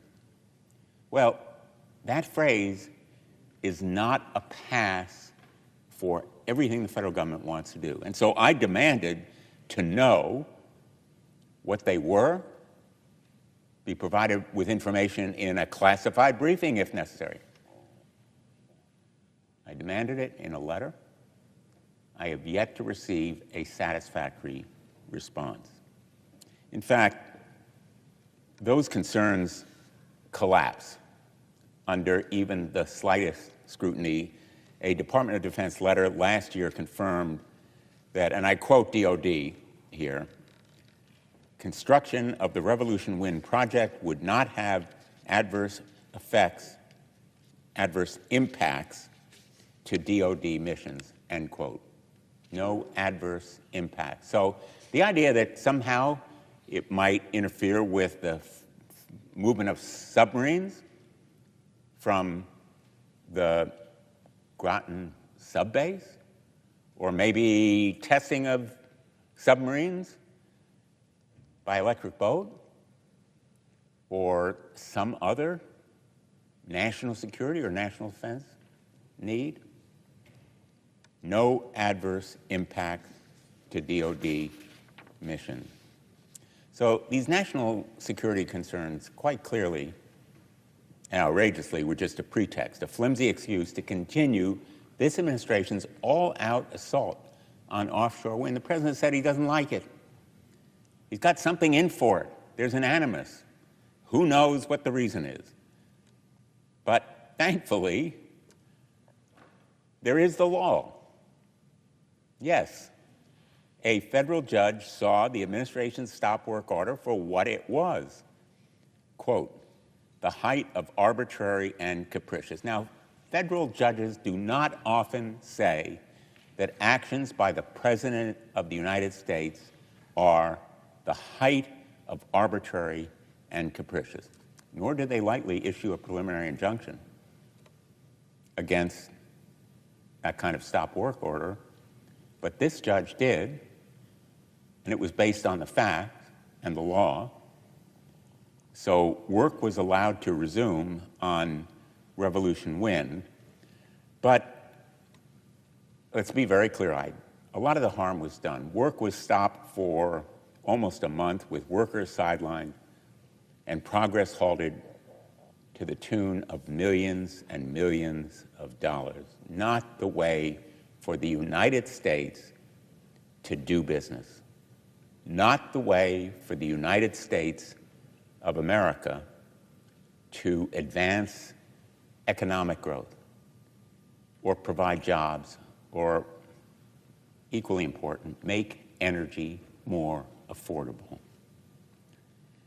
If this administration can derail a fully approved energy project, whether it's natural gas pipelines or offshore wind farms, why would any developer, why would anyone invest in the United States? The credibility of the United States as a place to do business craters when projects can be derailed by the personal whim of a president, lawlessly and recklessly, as was done here, because this president doesn't like wind power. On the first day of the government shutdown, the Department of Energy canceled nearly $8 billion in clean energy funding for the whole country. It included $53 million for 12 projects in Connecticut, supporting lower energy prices, grid reliability, and American energy independence. It was done in a way that was as illogical, chaotic, and likely illegal as canceling Revolution Wind was. Again, a self-inflicted wound in every way by this president. And that is why he is the energy emergency. He created it in just months, it's not even a year. He declared it on his first day in office when there was no energy emergency. He is denying funding for innovative, promising projects. He's stopping nearly complete offshore wind projects. He's creating chaos. Makes America weaker. And so I urge my colleagues to vote to end the Trump energy emergency and recommit to finding real solutions to lowering energy costs for consumers and supporting American energy. And I'll just close with, again, referring to the Wall Street Journal's report of today on the International Energy Agency's conclusion about how our capacity for renewable energy will be cut by 50% as a result of Trump administration action. Quote, despite these shifts, Beijing continues to dominate the global renewable landscape, accounting for nearly 60% of capacity growth. The country is on track to meet its 2035 solar and wind power targets 5 years ahead of schedule. And we wonder why we are in danger of losing competitive advantage to China. Not because we lack the resources or the innovators or the workers. It is a failure of leadership, and it begins in the White House. Thank you, Mr. President. I yield the floor.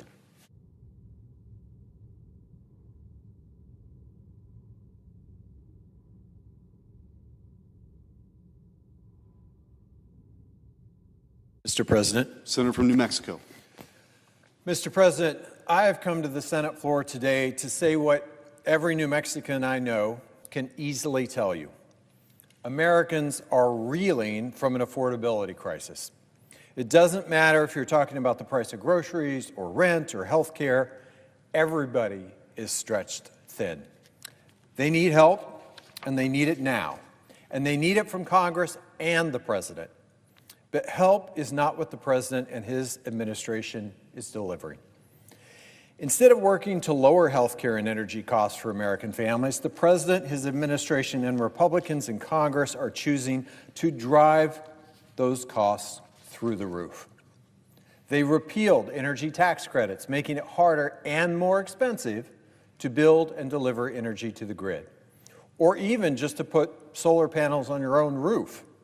They made it more expensive to make your home energy efficient.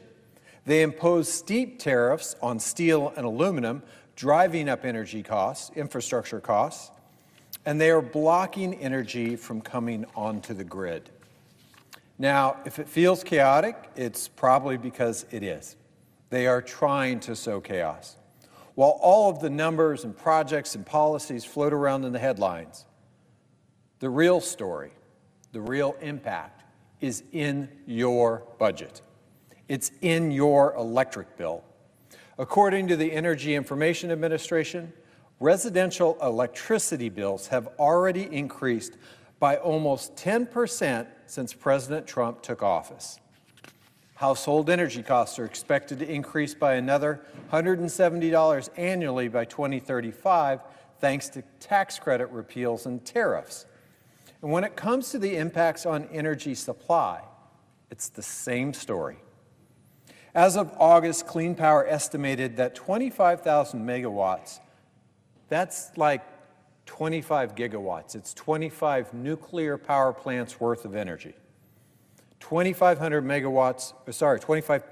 megawatts of planned energy generation have been lost to projects being canceled or delayed since the president's election. That's more than enough power for 8.4 million homes in the United States. And I have bad news. It's about to get a whole lot worse. That's because President Trump is strangling the energy supply we badly need to drive down costs for everyone. From canceling energy projects, to withholding energy permits, to issuing illegal stop work orders on fully permitted generation projects.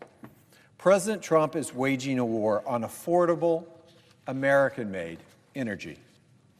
Most recently, that came in the form of canceled energy projects. Last week, the Trump administration unlawfully canceled nearly $8 billion in federal investments in 223 energy projects across 21 states, including 10 in the state of New Mexico.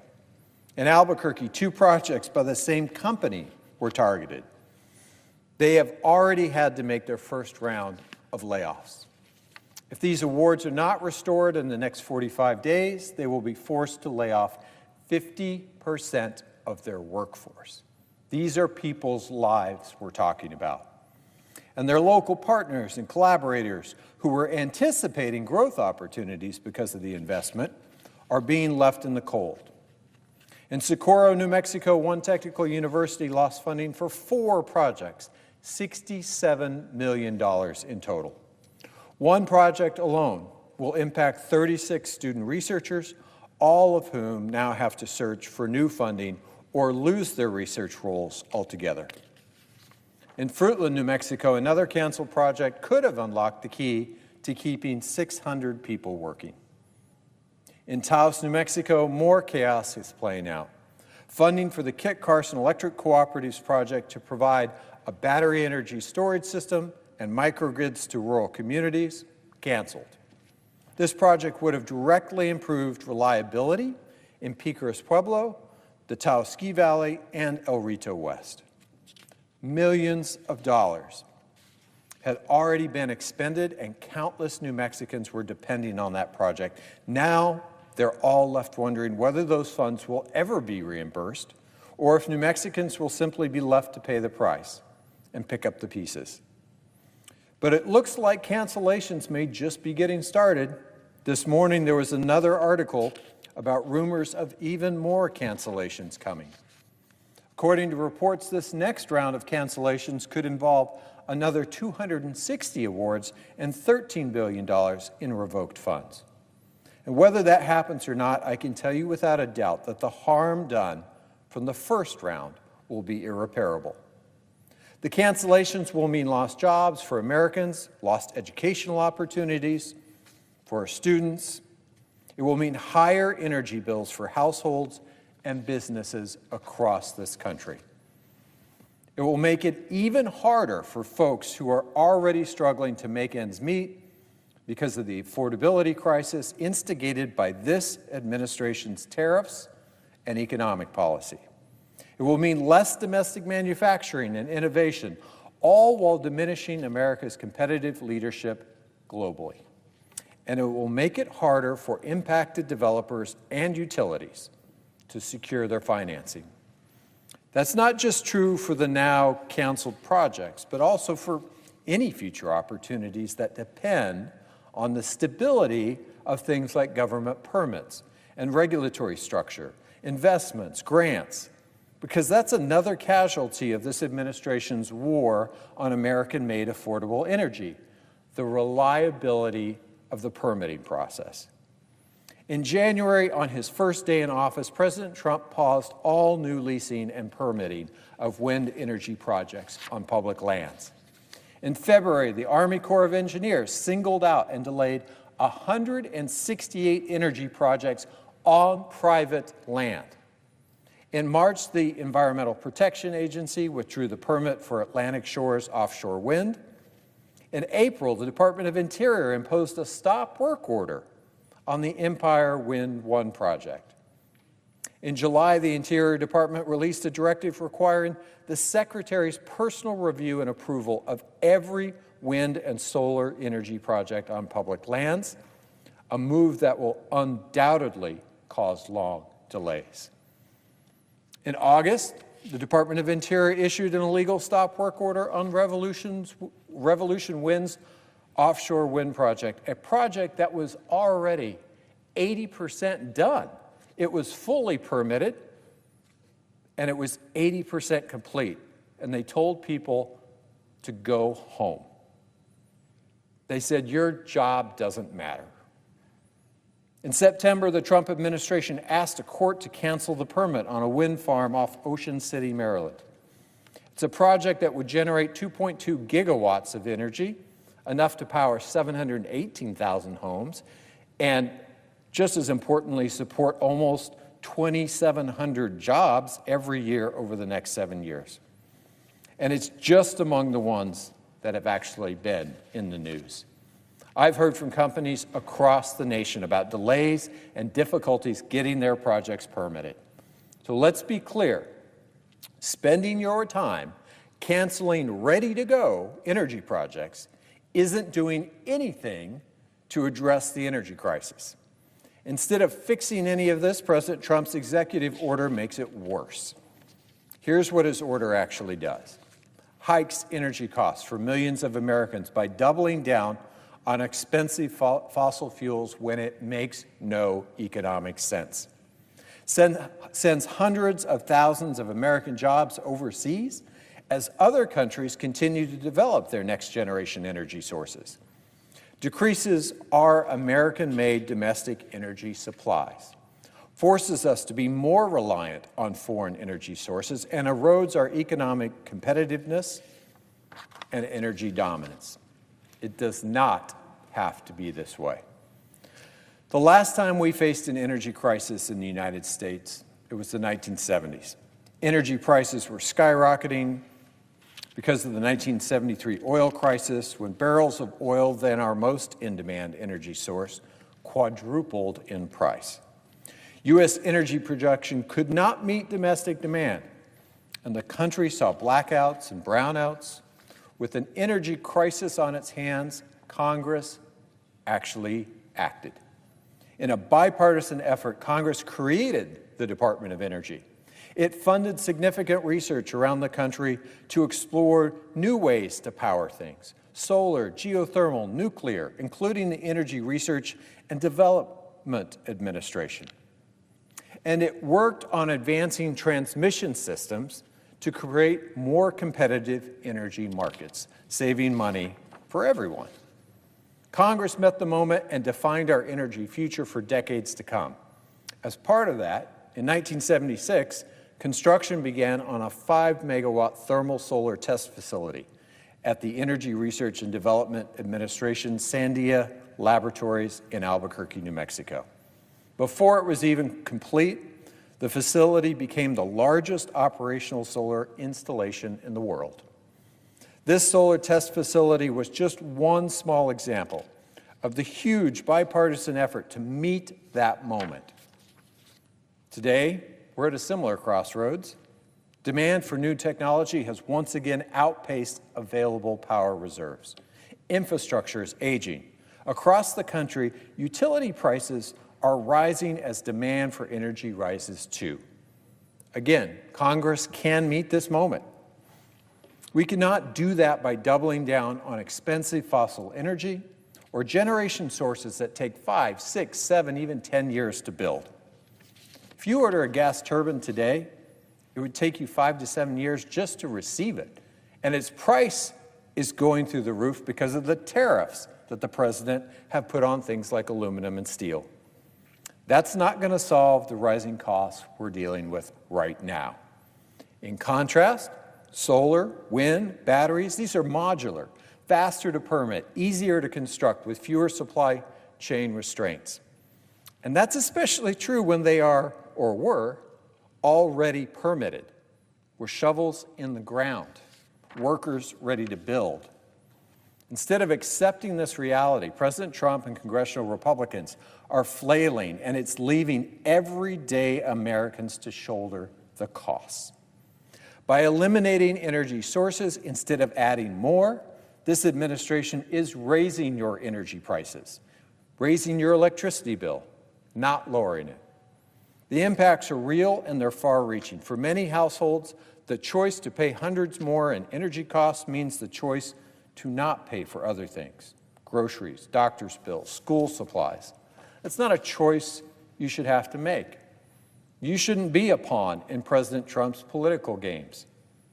Senator Kaine and I introduced Senate Joint Resolution 71 to put an end to Trump's war on American-made affordable energy, to bring down costs for American families, and to save jobs that American families rely on, to call out this administration for its chaos and its incompetence, and the fact that it doesn't seem to care about the impacts on everyday Americans.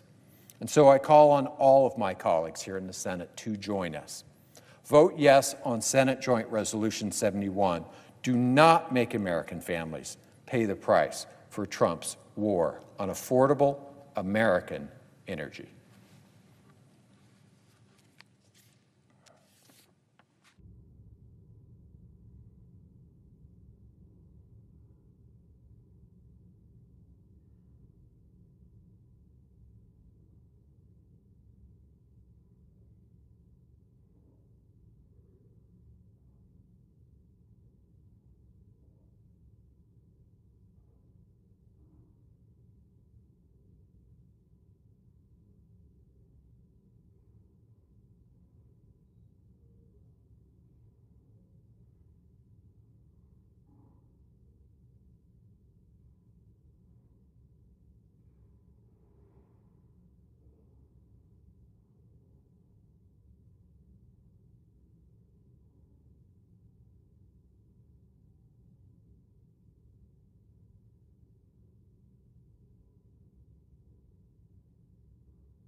President.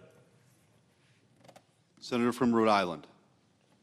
Mr. President, thank you very much. I'm here at the floor today to talk about President Trump's completely fake energy emergency, which is nothing more than a pretext to move money from the pockets of Americans to his big fossil fuel mega donors.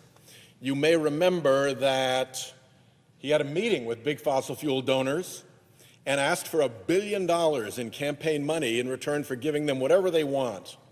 Well, I don't know that he got $1 billion, but he got hundreds of millions, and sure enough, he's giving them everything that they want. But the side effect of the fossil fuel industry having ownership and control over the Trump administration and all of its policies and decisions is that people's electricity rates are going to go up. They're already going up, and they're going to go up more. This graph shows how voters are feeling about electricity prices, and it says most voters are feeling some pain from electricity prices. This is already, it is going to get worse. Already, 26% of Americans say it has a lot of impact on their lives.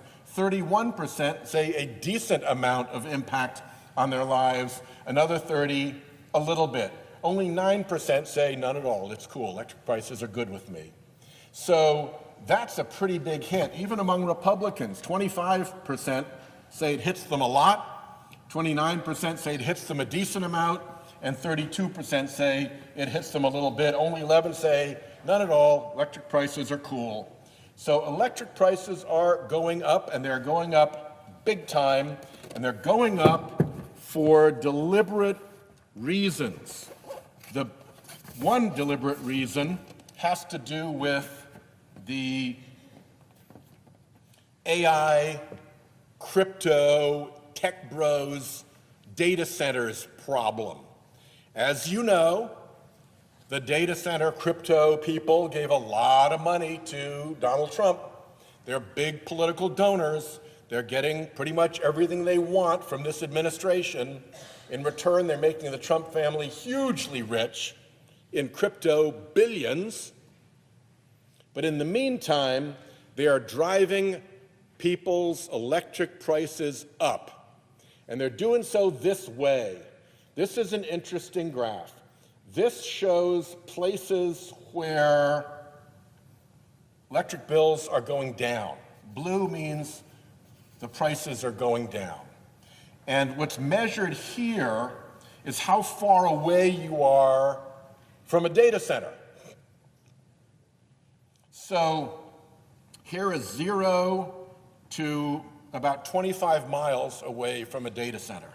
So if you live between 0 and 25 miles from a data center, if you're in the range of the electric utility that has to serve that data center when it drops in with its huge electric load, with its huge water demand, with all the traffic and pollution and everything else that it brings, you see very, very little in the way of cost decreases. In fact, if you compare it to places that are further and further away, this is about 225 miles away from a data center, you can see that the electric prices going down happens much more the further away you are from a data center. This shows the opposite.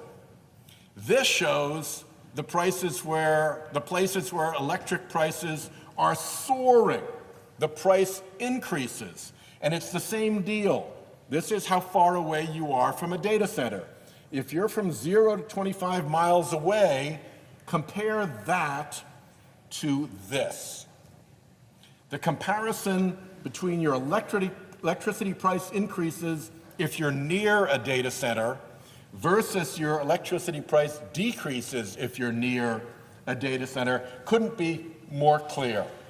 This is me with a gold marker marking off the difference. That's not in the original graph, but it focuses your attention on how, when you're near a data center, you're less likely to have lower electric prices. You can see how low it is compared to the further away you get. But if you're near a data center, the nearer you are to a data center, the higher your electric prices go. And if you're really near one, if you're in this block here of like within 25 miles, your electric prices are skyrocketing. And that is not a mistake. That is being done on purpose because the Trump administration won't make these big donors who are in crypto world and data center world bring their own clean energy or provide their own clean water, for that matter, to the grid. So what they do is they arrive, they dump a huge amount of demand into the existing grid, and that means that new and more expensive units have to come online. And as those new and more expensive units have to come online, the price goes up and up and up, because in almost every grid, it's the most expensive unit running at any minute that sets the price for the entire grid in that minute. So if you can drive up demand, you drive up these huge, inefficient, polluting, expensive power plants, and the price goes through the roof. That is precisely why you are seeing this huge increase in cost when you're near a data center, and almost impossible to find a decrease in cost if you're near a data center. So problem one, energy emergency one, caused by the Trump administration to pay off its big crypto donors, is this. It's the data center bomb falling on regular electric utility ratepayers who suddenly watch their bills skyrocket. Here's the other bomb. This is the plot in the Trump administration for the sake of their big fossil fuel donors to try to hamper and hinder and injure clean energy. They have a big lie, which is to say that clean energy is more expensive. It's clean energy that's driving costs on the grid. Oh my gosh, this expensive clean energy. Wrong. That just isn't true. That's a complete fabrication. And this graph shows the Texas grid. So this is an illustration of how that plays out. Texas has a unique grid. It's unique to Texas. It doesn't interact with the other grids the way most of the grids do. They have interconnections and they can interact with each other. Texas is isolated. That's why that big freeze in Texas that shut down all the power and caused people to freeze, that took place because that grid was unified and they couldn't call in power from elsewhere. So this graph does two things. It takes a look at 1 month, August, back in 2018, and it looks at what power cost at different levels of demand on the grid. So in 2018, if you had 40 gigawatts of demand, then you were paying about 20 cents per megawatt hour. And it stayed about the same until demand got bigger. You get up to 50 megawatts, you get up to 60 megawatts, and then it starts to spike here. And it hits $75 per megawatt hour once it approaches 70 gigawatts of load. So what's important here is the comparison. In 2018, these were the prices in August for that increment of load during August. This, the yellow graph, is 2024, 6 years later. What happened to the Texas grid between 2018 and 2024? What happened to the Texas grid between 2018 and 2024 is that huge amounts of clean energy came onto the grid.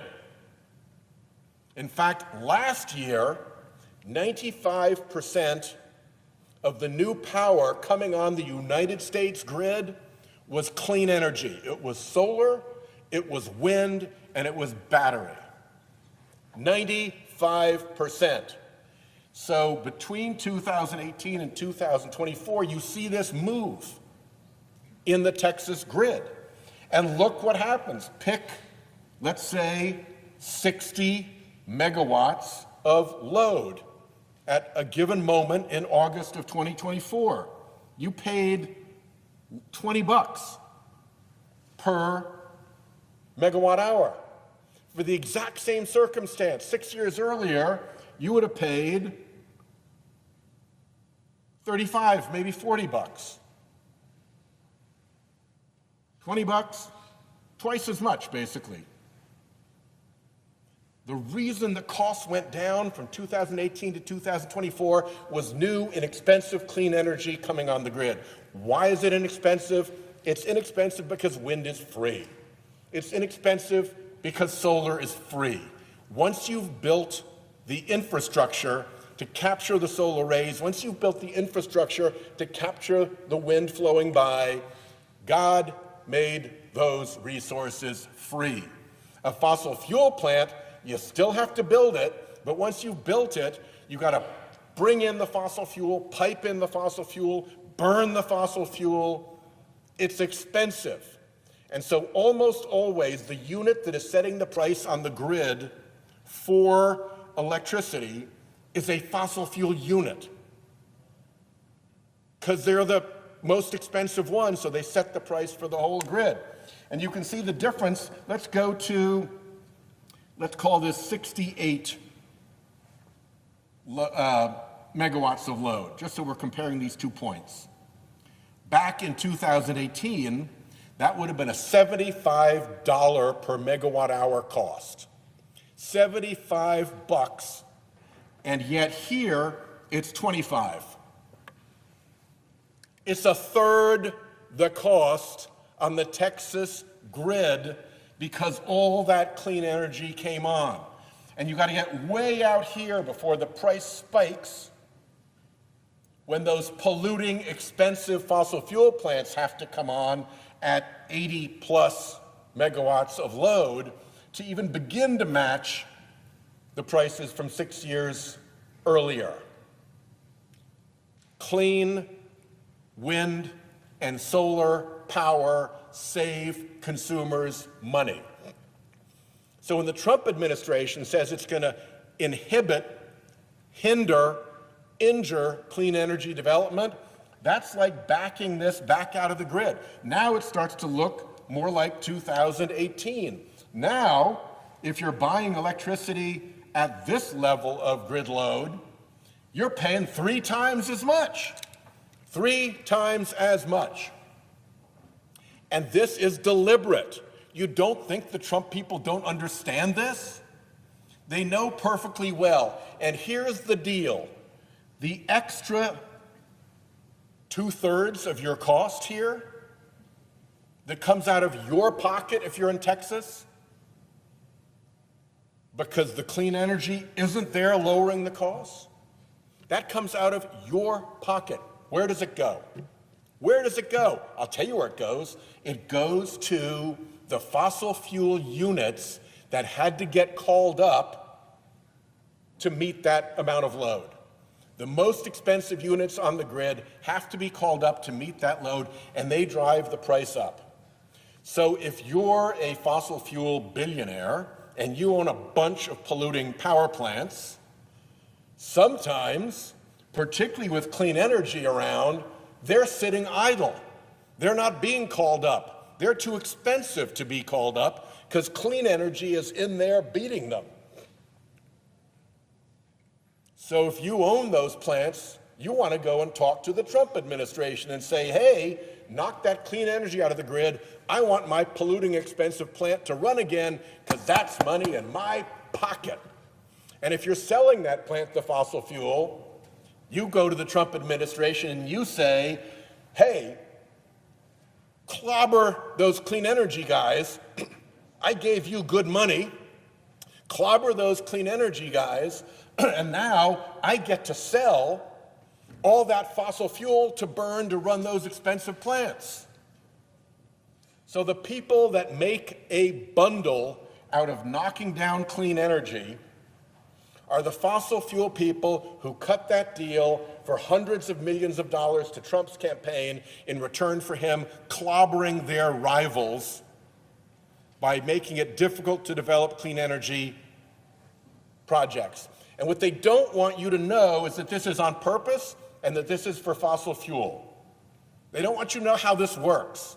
They don't want you to know about how the most expensive units get called up as demand grows, that when you take out the clean energy, even more expensive units get called up, that those are the polluting fossil fuel units that tend to set the price.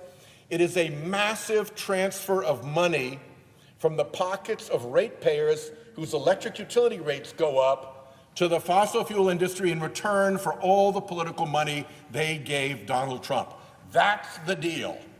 It is a huge transfer of wealth from ratepayers to big fossil fuel donors. And what they're hoping is that you won't know this. They're hoping you'll blame it on the electric utility that sends you the bill. They're hoping that you won't notice that behind that soaring electric utility bill is manipulation of the grid to knock out clean energy, to drive up prices. And if that's not bad enough, what you then find out is that the climate consequences of all that fossil fuel pollution start coming home to roost as well. We did some work on this in the Budget Committee. I'll use 3 quick slides. These are places where non-renewal rates for homeowners insurance are increasing. What is the non-renewal rate, you may ask, for homeowners insurance? That is how often the insurance company says to you, their longtime customer, hey, thanks for being my longtime customer, but you're fired now. I don't want your property. I can't insure it. There's too much climate risk. So if you look at where it's really spiking, where'd you guess? Florida. Florida. Because they have huge risk from flooding, sea level rise, hurricanes and storms. Their whole insurance market is melting down. Where else? Out west, where wildfires are making properties uninsurable. Tell you what, if you know somebody in Florida, ask them about their home insurance. Just do that for me. If you know somebody who lives in Florida, ask them about their home insurance. You will hear an earful from them. And it's not just getting shot down, it's also that insurance rates are going up. And again, look where, along these coastal areas, along these wildfire-prone areas. So what the Trump administration is doing to reward its big fossil fuel mega donors isn't just to transfer money from your pockets to the big donors through electric utility rates. It's not just done to transfer money from your pockets to their big crypto donors by letting them irresponsibly just dump their demand on the grid. They're also breaking down the home insurance market so that not only are the insurers saying to people, I can't insure you any longer, your climate risk is too great, but they're also saying, wow, if I'm going to insure you, we got to really raise our rates. And so these are premium increases, 100%, 200%, 300% you can find in these areas. In Florida, the average homeowner's insurance is $14,000. If you go to Miami-Dade, it's $21,000 for homeowner's insurance. You go to Louisiana here, it's $11,000. You got people who try to buy a home in these places, and they get the deal together, they get the mortgage together, they show the realtor that they can make the nut on the mortgage, and then they try to get insurance to close the deal, and they can't get insurance, and the deal falls apart. There are young families who can't buy homes because of the skyrocketing prices or because the insurers won't insure them because it's too dangerous. And guess what that does? Where does that land? That lands in home values declining. This is not just me saying this. The chief economist for Freddie Mac, the huge mortgage company, predicts that climate risk makes homeowners insurance unavailable. And when you can't get homeowners insurance, what can you also not get on your property? You can't get a mortgage. And if you're a Palm Beach billionaire swapping mansions with other billionaires, great, you can pay cash. But for regular families who bought their home with a mortgage, when they need to sell it, they need to find somebody who can buy it with a mortgage 9 times out of 10, maybe 99 times out of 100. So when you can't get a mortgage, what happens to that piece of property? When the property is uninsurable and unmortgageable, its value goes down. And that's why the chief economist for Freddie Mac, the mortgage company, predicted the cascade from climate risk to uninsurability to no mortgages to a what he called coastal property values crash that could lead to a recession like 2008. I remember 2008. It was ugly. I do not want to go there again. But here, you see places in which home values are predicted to change. Along the coast here, where there's all the coastal risk, here where there's big wildfire risk. And guess what? If you look at the graph, it goes from no change, that's the tan, that's most of it, all the way to, how about that one? You can't read it, so I'll tell you what it says. Minus 100%. Total wipeout of your home's value because it's uninsurable and unmortgageable. That's the future we're looking at. This is the energy emergency. This is the real energy emergency, and it's an energy emergency that is caused by fossil fuel pollution. And the immediate circumstance also comes through the electric utility bills as you put less and less clean energy into the grid and make more and more expensive fossil fuels, set the price, and at the same time you're selling out to the crypto guys to let them come in irresponsibly, dump their demand on your grid, and supply-demand shows the prices spike. So if you want to know what the real emergency is the Trump administration has sold out to the crypto industry. It has sold out to the fossil fuel industry. It denies climate change. It pretends it's a hoax. Literally, the president has said that in like words. And that climate change problem is destroying home insurance markets, mortgage markets, and property values, and it has already begun. I yield the floor.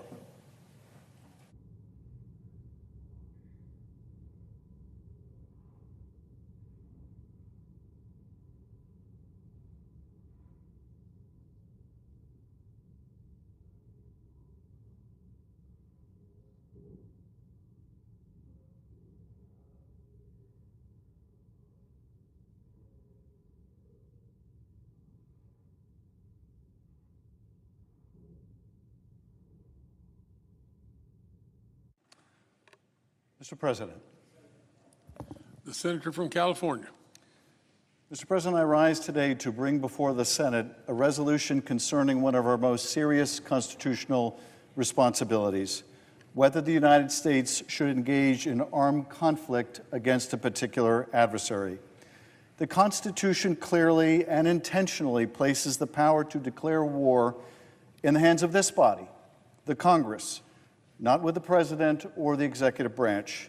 Our Constitution's framers, having just endured a war and having paid the toll that war always takes, wanted to ensure that our newly independent nation would see the representatives of the people make the decision whether and when to put American lives on the line.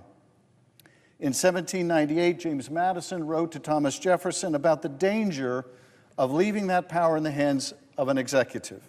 He said, "The Constitution supposes what the history of all governments demonstrates, that the executive is the branch of power most interested in war and most prone to it. Having accordingly, with studied care, vested the question of war in the legislature." For the past month, Congress's power to authorize or refuse to authorize the use of power has been usurped by the executive. This administration has carried out at least 4 military strikes against vessels that it asserts have ties to drug trafficking organizations. These strikes were not authorized by Congress. Congress has not been shown the evidence of who exactly was on board these ships, whether they were all headed to the United States or some other destination, or whether they posed an imminent danger of attack on the United States. Such strikes are not legal, and they are not made legal or constitutional by the claim, correctly or incorrectly, with or without evidence, that some or all of the occupants of these boats belong to a list of organizations kept secret by the administration. Being put on a list by the executive branch does not deprive Congress of its vital role in approving the use of force. But such a list, kept hidden from the American people, if used as a justification, may drag our nation into an unintended war. If it were as simple for a president, any president, to claim that war power for himself by placing an individual or a group of individuals on a list, let alone one held in secret, there would be no limiting principle to the executive's use of force, no limits whatsoever, and that is deeply inconsistent with the intent of our framers and the desire of the American people to be kept out of unnecessary military conflicts. Indeed, the President has confirmed that he does not see a limit. He saw targets at sea, and now he sees potential targets on land. Now, I know that the word unprecedented gets used so much these days that perhaps it's lost some of its value. But we need to put in context just how far from normal these strikes are. For perhaps the first time in our history, a president of the United States ordered the U.S. military to use lethal force against individuals who posed no imminent threat of attack and who could have been stopped thousands of miles from our shore had we interdicted and arrested those on board, just as they routinely are by our Coast Guard. Instead, the U.S. military used lethal force on 4 separate occasions, killing everyone on board. And despite this breathtaking departure from more than 2 centuries of law and practice, we still know almost nothing about these strikes, some taking place as far as 2,700 miles away. It may be there were narcotics traffickers on board some or all of these vessels. It may also be that some of these boats were being used for human trafficking, and the victims of that offense were killed along with the perpetrators. Or if not on one of the first 4 ships destroyed, then perhaps on the next one. The lack of detail concerning these strikes is telling. We have learned of these strikes through social media posts from the President, the Secretary of Defense, and from the press. In fact, administration officials have offered differing accounts of where these vessels were heading. Media reports have suggested, without rebuttal from the administration, that the first vessel to be struck had turned around prior to being hit. The Secretary of State originally claimed that one of the boats wasn't even heading to the United States. Given our Coast Guard presence in the region with a sizable Navy deployment and expansive intelligence resources, U.S. personnel could have boarded all of these vessels, detained those on board, seized any drugs or cash, and gathered additional information about ties to drug trafficking organizations, just as they normally do. Secretary of State Rubio even acknowledged publicly that this could have been done, but said that the president wanted to send a message by killing all those on board. Now, we all agree that the scourge of drugs is real and that scores of Americans die from such poison every year. We are all committed on both sides of the aisle to battling the importation of illegal drugs, even as we work to beat back addiction here at home. But we are also committed to our Constitution, to a system of checks and balances that wisely place the power to make war in our hands, not an executive that may grow too fond of using it. That is why Senator Kaine and I have introduced a resolution to direct the President to stop engaging in armed strikes against these vessels or the country from which they emanate without the explicit authorization of Congress.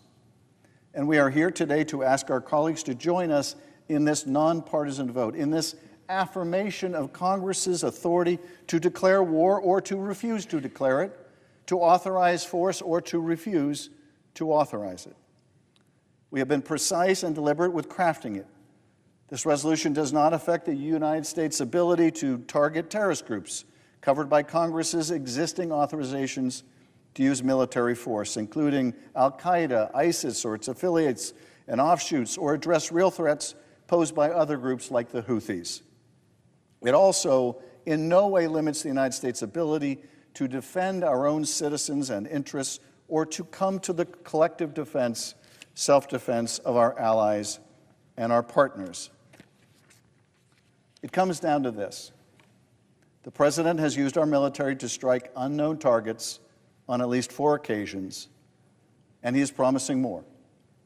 With at least 21 people dead and more killing on the way, with the President telling us that strikes on land-based targets may be next, we ask you to join us and reassert Congress's vital control over the war power.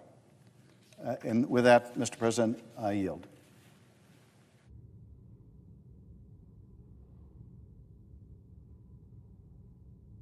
Mr. President. Senator from Michigan.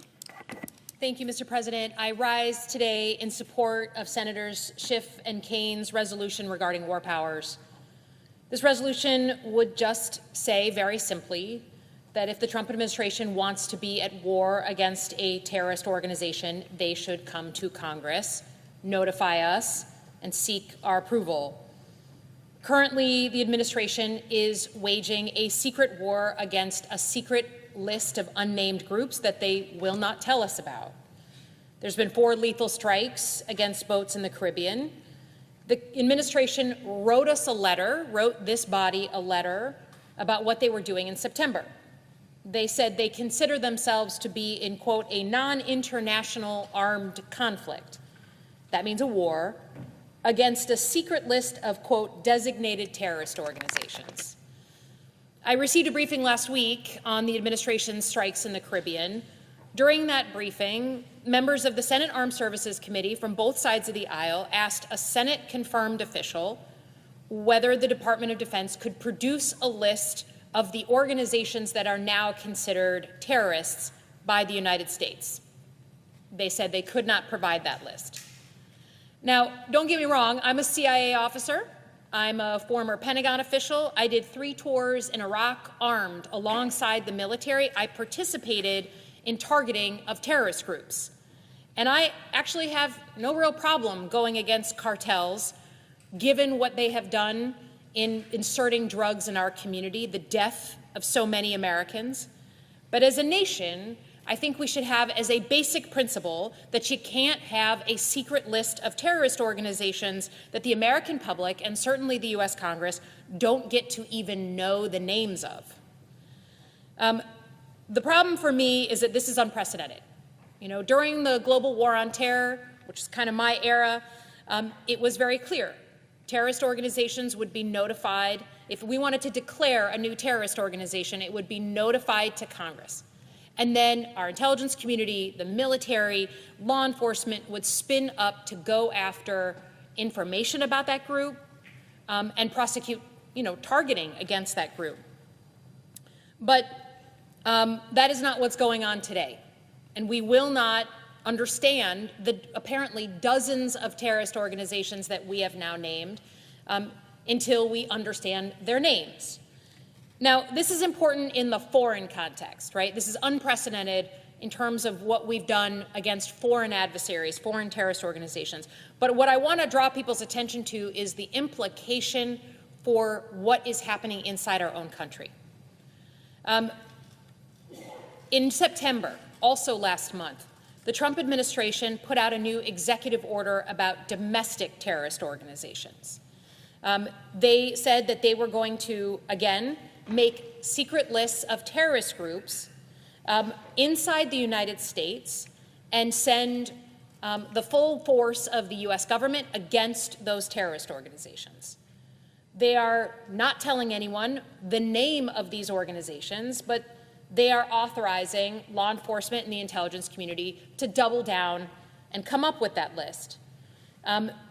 This is a problem because the Trump administration defined in that document a terrorist organization or domestic terrorism incredibly broadly.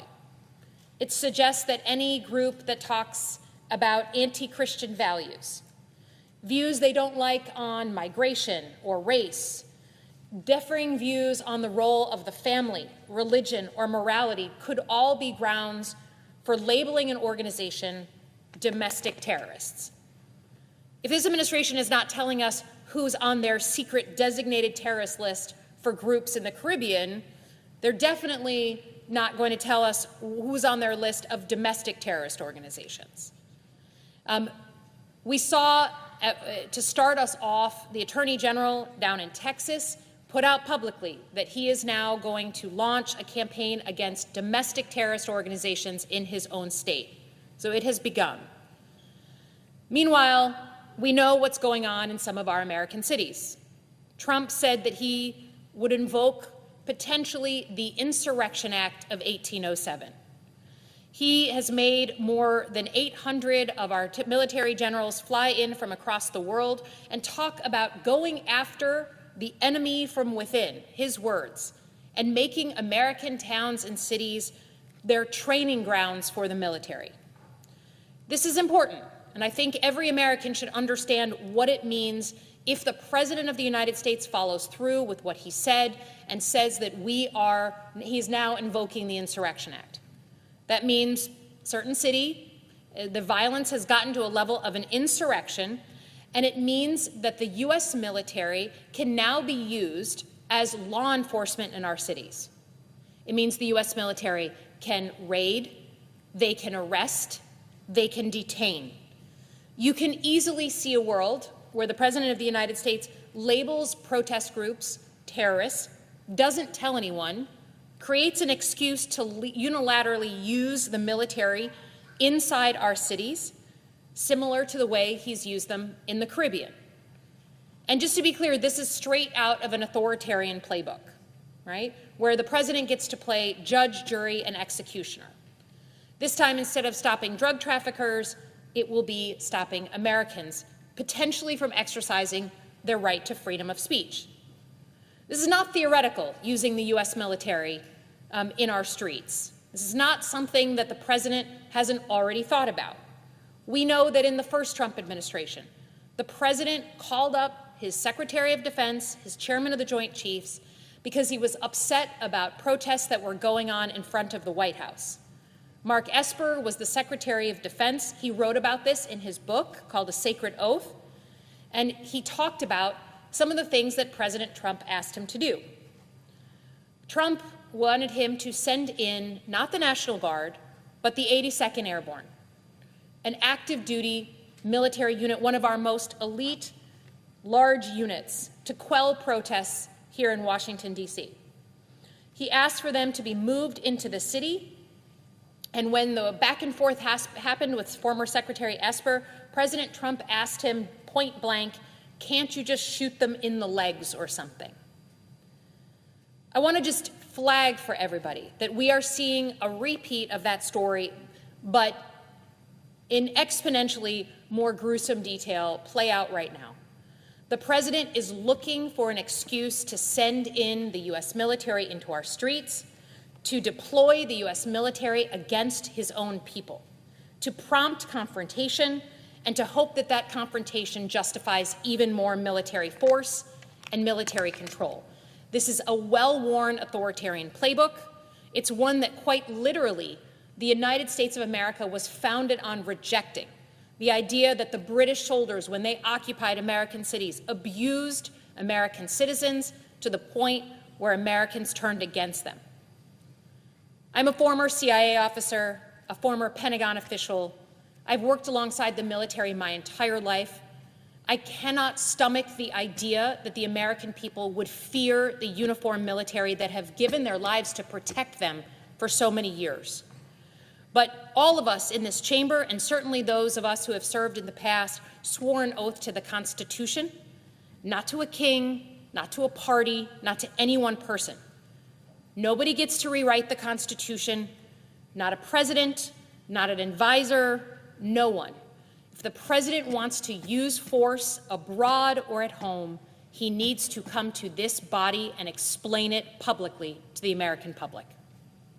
Thank you, and with that, I yield back. The senator from Arkansas. Incredibly, the Democrats are here to condemn President Trump's recent strikes against narco-terrorists operating in our backyard. Maybe they want to distract from the Schumer shutdown. by tying the president's hands and siding with narco-terrorists who have the blood of hundreds of thousands of Americans on their hands. Whatever the reason, this would be foolhardy. If you think I'm exaggerating here, let me remind you of the kind of depraved savages we're dealing with. Recall the Trinidad gang member who tried to rape 22-year-old Laken Riley while she was out for a jog on a college campus. After Laken fought back, this savage smashed her head with a rock and strangled her to death. Also recall the two Trinidad gang members who, after being released into our country by Joe Biden, raped and murdered 12-year-old Jocelyn Nungare. These animals threw this innocent little girl's body off a bridge. Finally, consider the recent arrest of the Trinidad gang leader who kidnapped 3 women and shot them in the back of the head in an alley in Chicago. Only one survived to call for help. These are the sort of horrific acts of violence that narco-terrorists commit against Americans. And of course, these narco-terrorists, many affiliated with Trinidad, also flood our country with dangerous drugs that have taken the lives of tens of thousands of Americans every year, after year, after year. They target every state in our union with their poison. This is among the many reasons why President Trump was well within his constitutional authority to take action against these narco-terrorists that put American lives at risk. These recent strikes fulfilled President Trump's constitutional duty to protect Americans as their elected commander-in-chief.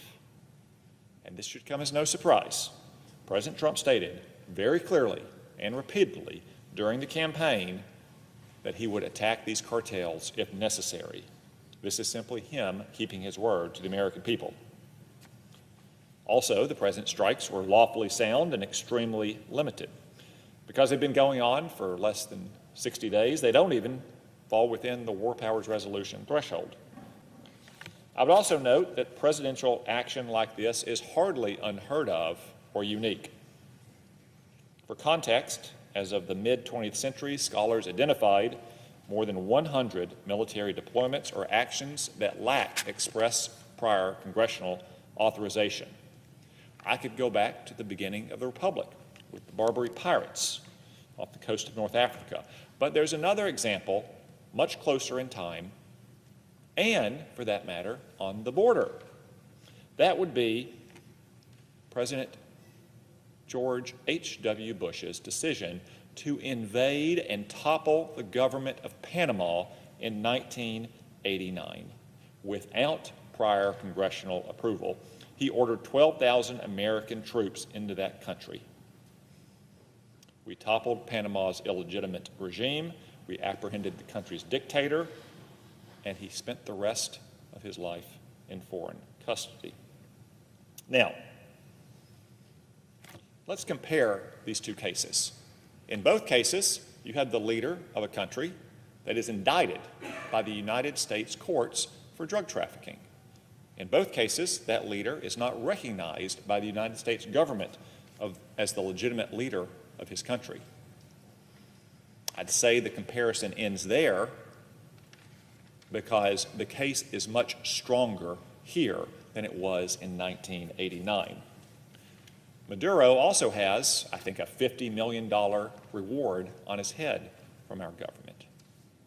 Maduro is associated with a designated foreign terrorist organization. Noriega didn't have a reward. Noriega wasn't associated with a designated foreign terrorist organization. Maduro is in league with China, Russia, Iran, Cuba.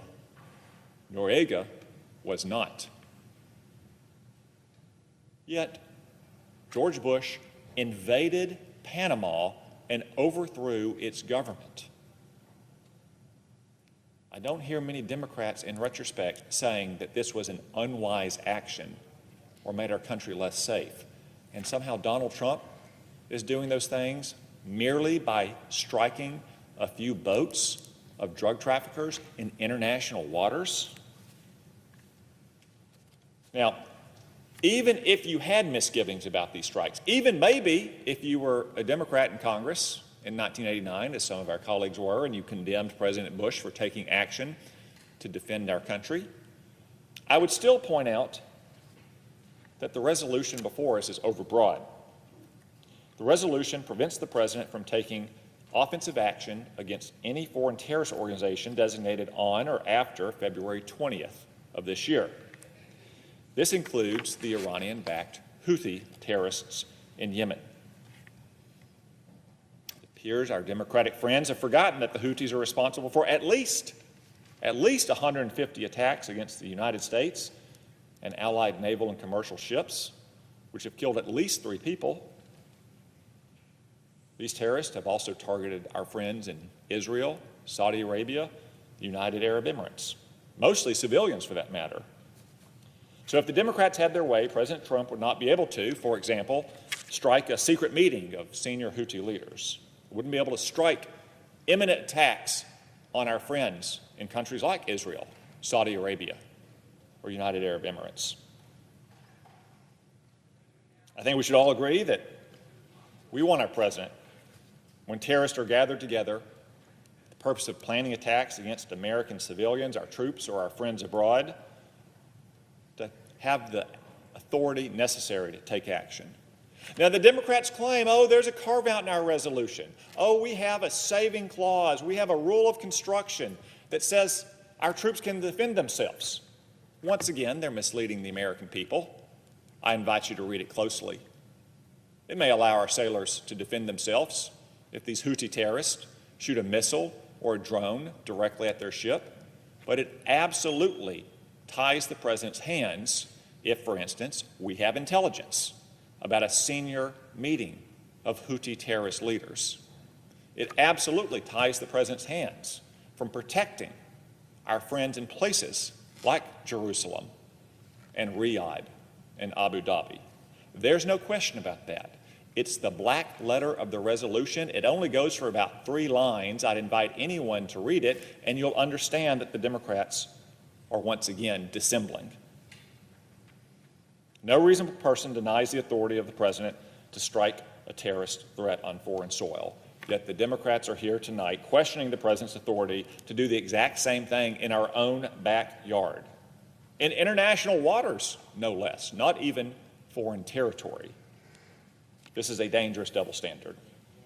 Therefore, Mr. President, I encourage my colleagues to vote no on this resolution and to get back to the more pressing business of reopening our government. Mr. President, I yield the floor.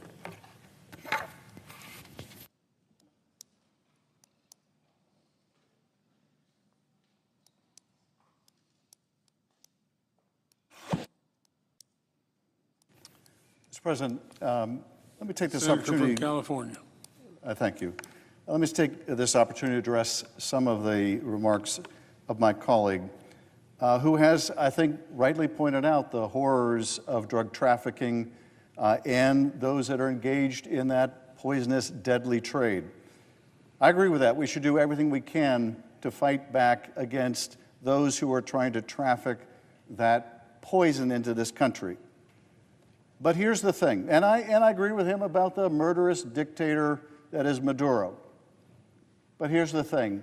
If my colleagues in this Congress want to go to war with Venezuela, if they want to use military force to bring about regime change in Venezuela, or if they want to wage a literal war using the military and armed force to blow up traffickers, then they need to come to Congress and seek an authorization to use military force for that purpose, because our Constitution is clear. There are essentially 3 circumstances in which we can constitutionally use force. One is if the Congress declares war. We have not declared war on Venezuela. We have not declared a literal fighting war using military troops either. Or we authorize the use of military force. We have not done so. Now, the third circumstance in which a president is authorized to use force is in the event of imminent threat of attack from our adversaries. And that is simply not the circumstance here. Instead, what the administration seems to be relying on is a claim that it has the power somehow to put organizations on a list and go after them wherever they may be without the approval of Congress. That's what this resolution is about. Now, my colleague also made an argument about the Houthis. Nothing in this resolution affects the ability to defend ourselves from the Houthis as necessary. The president and the former presidents who have taken action against the Houthis have not done so on the basis of the Houthis being added to some list. Being added to a list, even a foreign terrorist organization list, empowers an administration to put sanctions on that organization, but being placed on a list by the executive does not give any greater authority to use armed force against an organization. The basis in which this president and previous presidents have used force against the Houthis is the Houthis have attacked us.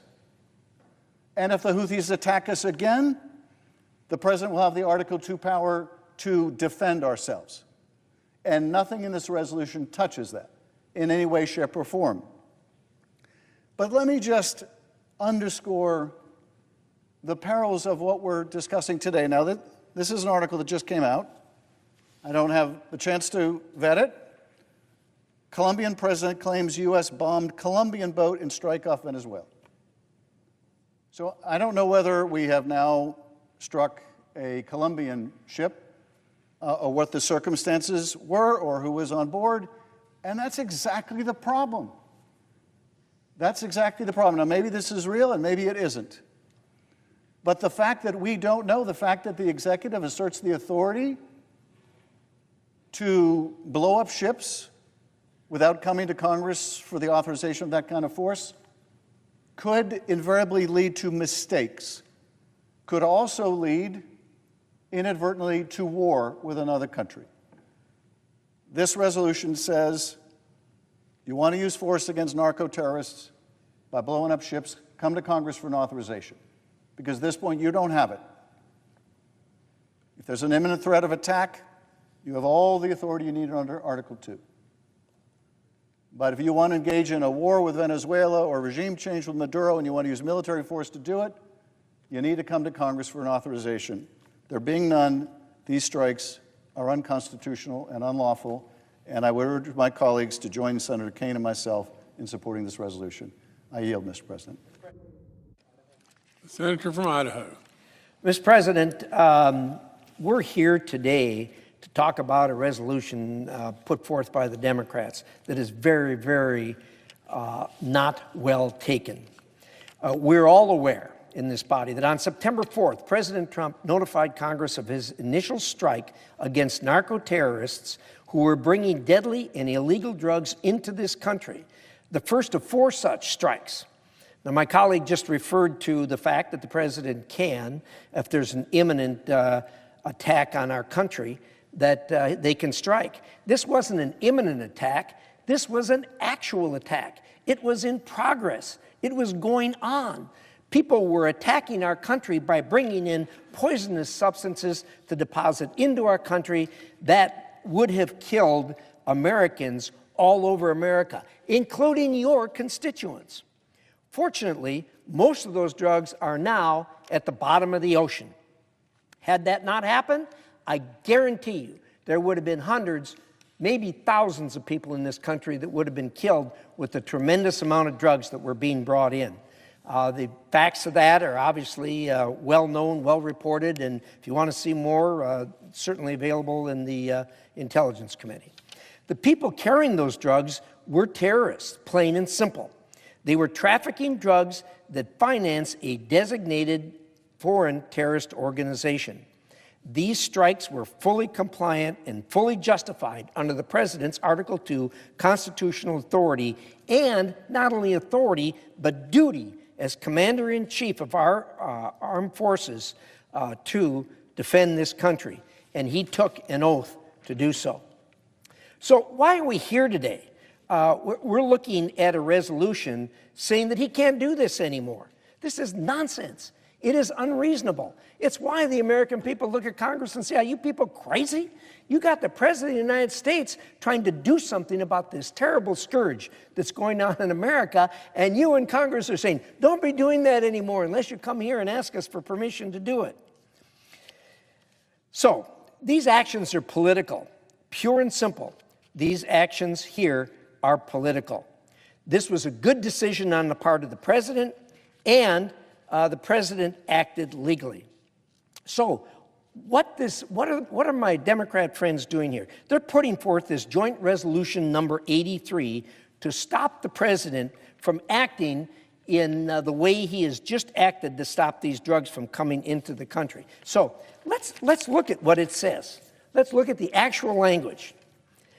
Congress hereby directs the President of the United States to terminate the use of the United States Armed Forces for hostilities against any organization designated on or after February 20th, 2025, his date of inauguration, as a foreign terrorist organization or specifically designated global terrorist, any state, any states in which these entities operate, or any non-state organizations engaged in the promotion, trafficking, and distribution of illegal drugs.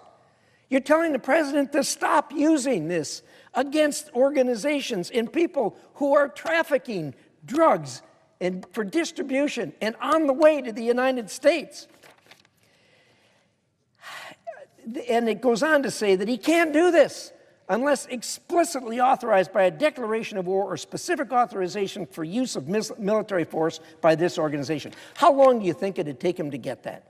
Those drugs not only would have been delivered to the United States, they would have not only been distributed in the United States, there would be dead Americans, and we'd still be here yakking about it.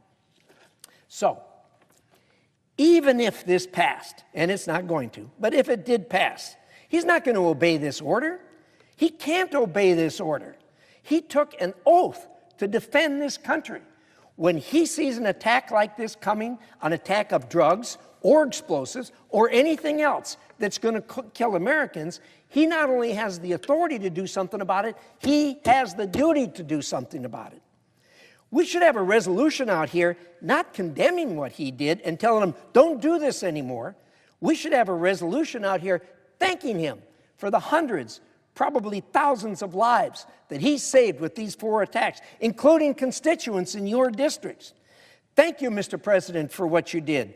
Thank you, and continue the good work of taking these drugs out of the traffic and putting them on the bottom of the ocean.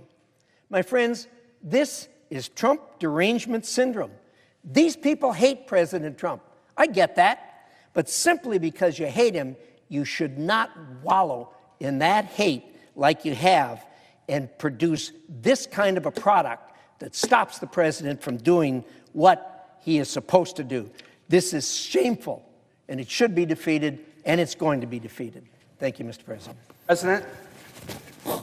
The Senator from Virginia. Mr. President, my colleague from Idaho's emotional speech notwithstanding, this is not about hating a president. It's about loving a Constitution. It's about loving a Constitution. The resolution that my colleague Senator Schiff has filed, which I gladly co-sponsor, does not say there cannot be military action against terrorists or cartels or drug traffickers. It just says that the United States should not be at war without a vote of Congress. The United States should not be at war against groups on a secret list prepared by one individual who is unwilling to share it with Congress and with the American public. My colleague said that we should put a resolution on the floor thanking the president. I have an idea for my Republican colleagues. Put a resolution on the floor declaring war against narco-traffickers. Why haven't they done that? That's what the Constitution says they should do. They are so strong in their belief that we should be at war with narco-traffickers. Why haven't they put a resolution before this body to say we should be at war with cartels and narco-traffickers? There are 2 reasons. They know it would fail, even in a Republican Senate. And second, they're afraid to vote on that resolution because they know their constituents are tired of wars and don't want Congress declaring more wars and treating serious law enforcement problems as challenges for the United States military. I strongly support the resolution that my colleague has filed. When President Trump announced in August that he might undertake this action, Senator Schiff and I conferred with other senators, and when the first strike was taken on the 4th of September, we wrote a letter to the President as the Article I branch charged with the power of declaring war, asking him a basic series of questions. Give us the evidence that these boats were actually carrying narcotics. Give us the legal rationale for striking them without coming to Congress. If you knew where they were enough to strike them, you could have interdicted them. Why did you choose to strike them and not interdict them? We hear that drugs are now at the bottom of the sea. If you interdict a ship and you seize drugs, you get evidence, you get individuals that you interrogate, and you build cases against the higher-ups in the narco-trafficking ring. When you destroy a boat, you don't get the evidence. You can't build the case. And we asked, why not interdict? Why strike rather than interdict? These were questions that Congress has a right to know the answer, and the American public has to know the right to answer. And we asked the President, give us answers to these questions in 7 days. Not unreasonable. We have yet to get answers to these questions. The administration believes it does not have to justify these actions to Congress. It does not have to tell us the evidence about the narcotics content of these boats. It does not have to give us a clear legal rationale. It does not have to explain the decision to strike rather than to interdict. When you ask basic questions and you're not given answers, you get suspicious that the answers are not forthcoming because there aren't good answers to the questions that we asked. We did have a follow-up hearing, the Armed Services Committee in the secure facility last week, and I can't really talk about what was said there, but I can sure talk about what wasn't said there. No answer to the question of why not interdict? It was asked over and over and over again. And aside from asserting we have the ability to do what we did, they could not provide an answer about interdiction. They could not provide clear evidence that all of those boats actually had narcotics on them, even though they knew we would be asking that question. And to the legal rationale, all they said was the President has an Article II ability to undertake these actions. Saying I can do whatever I want under Article II is not an answer, and that's no legal rationale, but it's essentially what the President is saying. I can put groups on a list, and we understand it's many groups and their affiliates, and not tell Congress and not tell the American public, and I get to make the decision about whether the nation goes to war. That's not what our Constitution says. My colleague, Senator Schiff, has talked about the Constitution, so I won't belabor it, but there is a couple of points that I do want to stress, because there is nothing more important in the Constitution than the power to declare war. The founders who wrote the Constitution in 1787 debated this topic extensively, and they recognized a reality. In the world at the time, decisions about war were made by the executive, king, monarch, emperor, czar, pope. It was made by the executive. The framers of the Constitution in 1787 were dealing with leadership that included the first President of the United States, George Washington, the greatest general that's ever been President of the United States. They revered George Washington. But when they had to make a decision about who declared war, they said, even George Washington is not smart enough to carry that sole decision on his shoulders to make war. And so they decided to do something almost completely contrary to the whole flow of human history, and they invested the power to declare war in the legislative branch, in Congress. And my colleague read Madison's exchange as the principal drafter of the provision with Jefferson many years later about why they had done it. They wanted with studied care to vest the question of war in the legislative branch. It's not only in the Constitution, it's in the Constitution for a reason. And here's the reason. A decision about war puts troops in harm's way, puts troops in a position where they may be injured or killed. They may see their best friends injured or killed. They could come home with physical injuries or mental injuries that could affect the remainder of their lives. The Constitution of the United States, in a somewhat unique way, requires congressional approval for war so that there is a consensus of the nation after a full debate in view of the American public and a vote that the war is in the national interest. If a president goes off unilaterally without getting Congress on board, then we're asking people to risk their lives with no national consensus that the mission is worth it. Could there be a grosser example of public immorality than to order troops into harm's way where they could be killed and their lives and their families affected for the rest of their lives without a national consensus that this is a mission worth you risking your life? That's why that provision is so sacred in the Article I branch, and that's why even George Washington was not entrusted by the framers of the Constitution to make a decision like this on his own. I will finish where I started. This is not about dissatisfaction with President Trump. I filed similar resolutions, as my colleague from Idaho knows, when President Obama was president.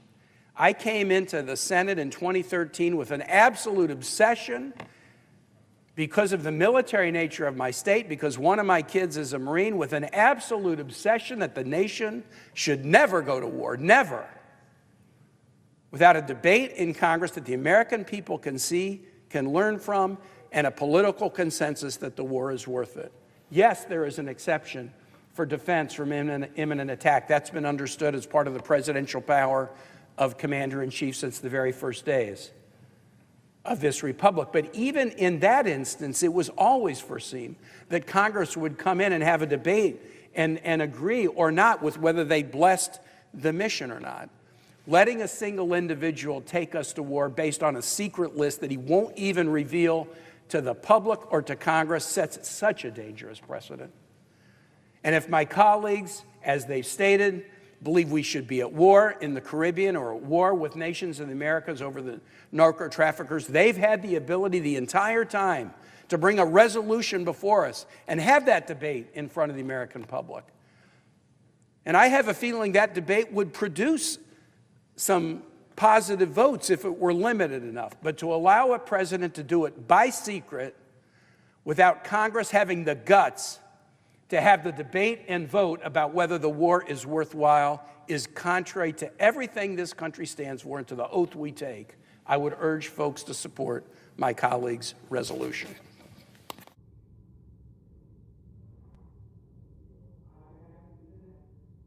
I would that we yield back all remaining time. Without objection. Clerk will read the title of the joint resolution a third time. SJ Res 71, terminating the national emergency with respect to energy. Yeah.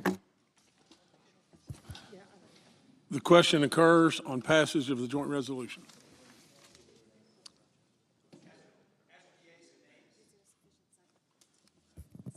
Is there sufficient second? There appears to be. The clerk will call the roll. Ms. Alsobrooks, Ms. Baldwin, Mr. Banks, Mr. Barrasso, Mr. Bennett, Mrs. Blackburn, Mr. Blumenthal, Ms. Blunt-Rochester, Mr. Booker, Mr. Bozeman, Mrs. Britt, Mr. Budd, Ms. Cantwell, Mrs. Capito, Mr. Cassidy, Ms. Collins, Mr. Coons, Mr. Cornyn, Ms. Cortez Masto, Mr. Cotton, Mr. Kramer, Mr. Crapo, Mr. Cruz, Mr. Curtis, Mr. Daines, Ms. Duckworth, Mr. Durbin.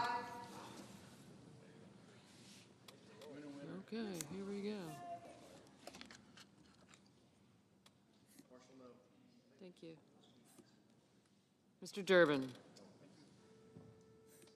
Ms. Ernst. Mr. Fetterman. Mrs. Fisher. Mr. Gallego. Mrs. Gillibrand.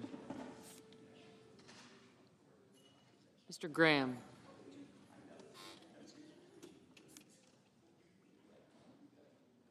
Mr. Grassley. Mr. Haggerty. Ms. Hassan. Mr. Hawley. Mr. Heinrich. Mr. Hickenlooper. Ms. Hirono. Thank you.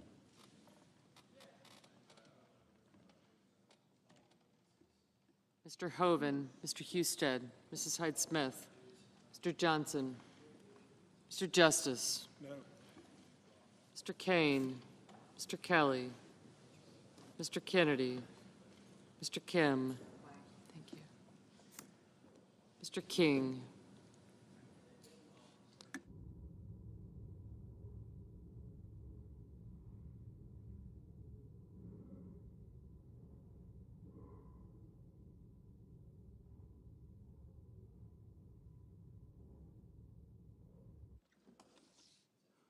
Ms. Klobuchar. Mr. Langford.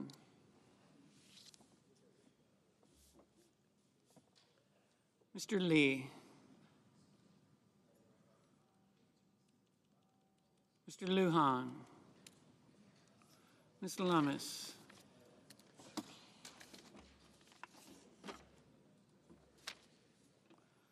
Mr. Markey. Mr. Marshall. Mr. McConnell. Mr. McCormick.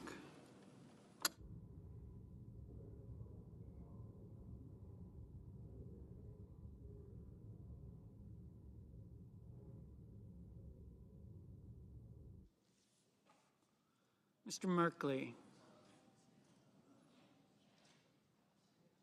Mrs. Moody. Hey, Tom.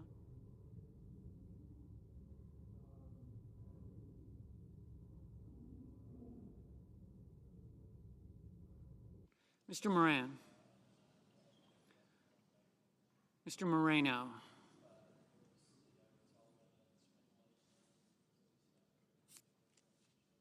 Mr. Mullen.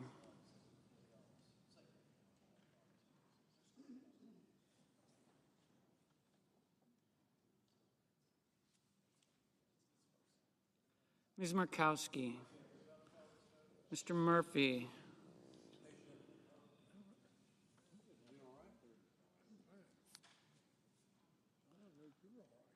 Mrs. Murray. Mr. Ostap.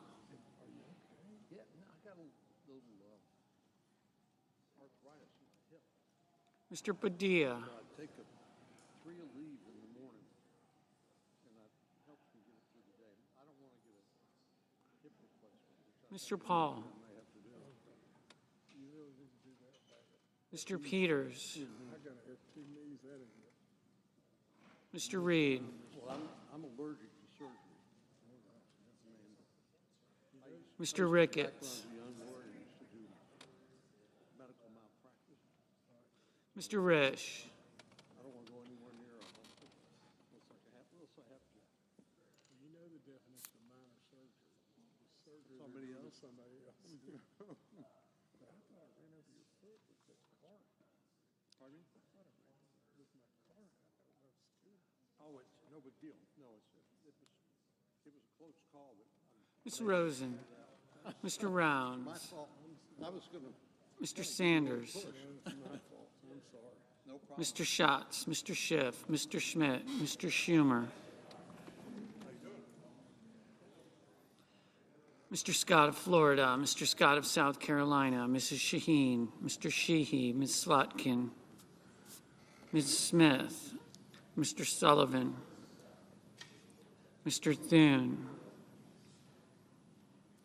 Mr. Tillis, Mr. Tuberville, Mr. Van Hollen, Mr. Warner, Mr. Warnock, Ms. Warren, Mr. Welch, Mr. Whitehouse, Mr. Wicker, Mr. Wyden, Mr. Young.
Senators voting in the affirmative: Bennett, Blunt Rochester, Duckworth, Durbin, Fetterman, Hassan, Kane, King, Ossoff, Padilla, Rosen, Schiff, Slotkin. Senators voting in the negative: Cornyn, Grassley, Hyde-Smith, Justice, Marshall, Moody, Moreno, Risch, Schmidt, Tillis.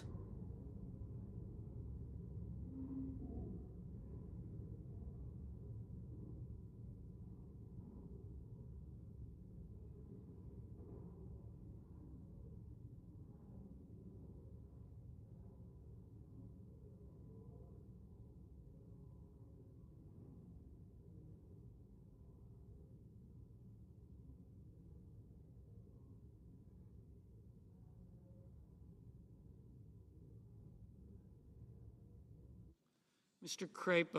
Crapo, no.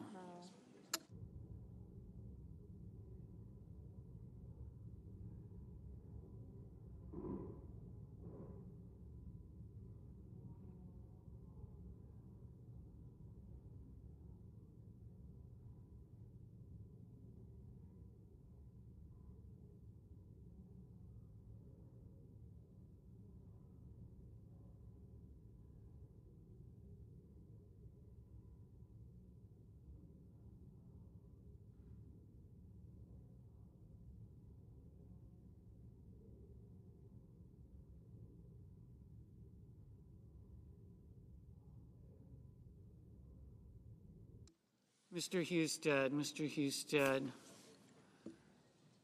no.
Mr. McCormick, no.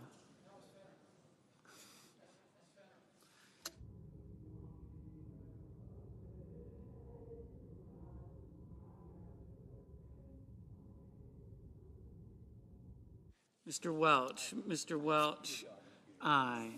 Ms. Alsobrooks, aye.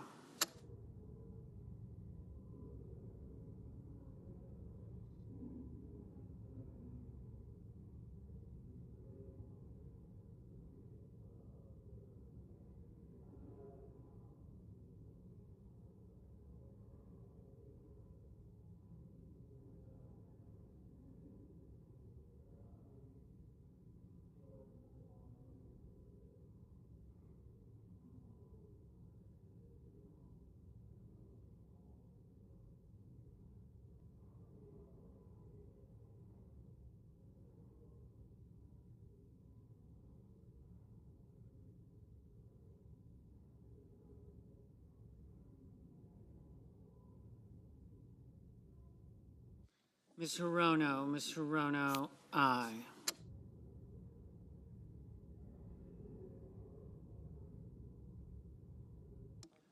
Mrs. Capito, no. Ms. Baldwin, aye.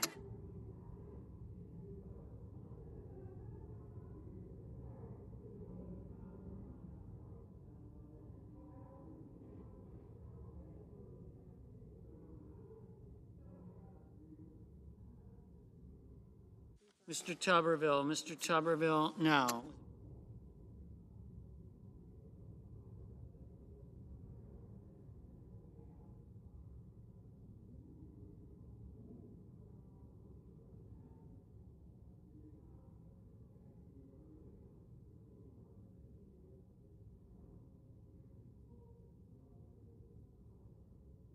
Mrs. Fisher, no.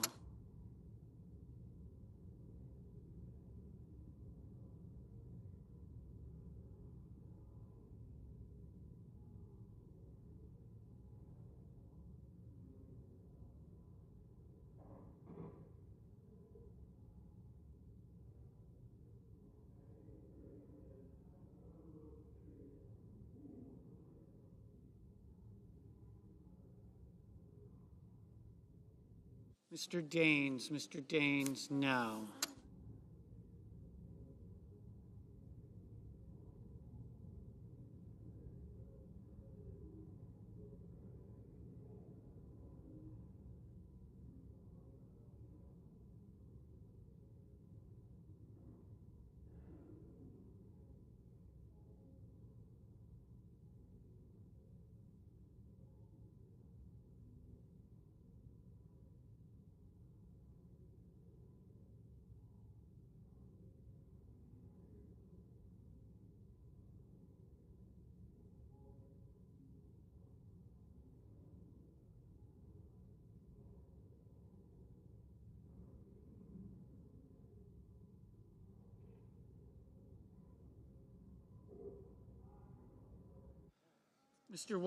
Mr. Wyden, aye.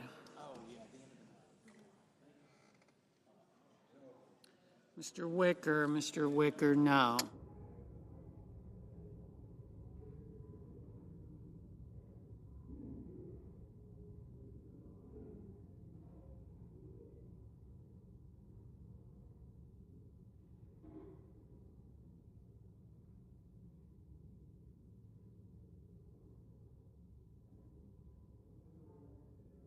Mr. Schatz, aye.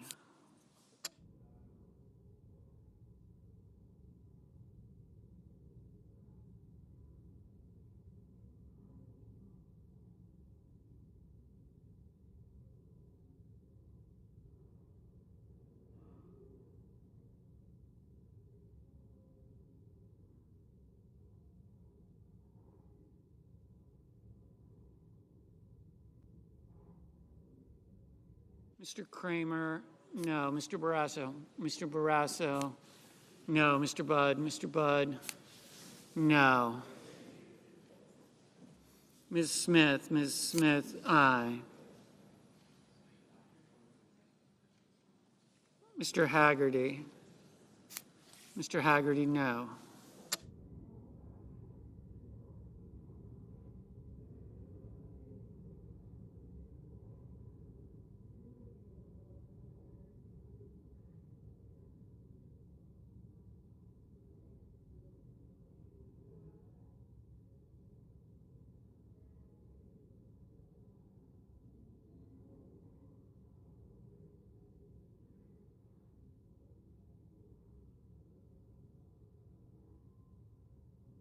Mr. Johnson, no. Mr. Lee, no.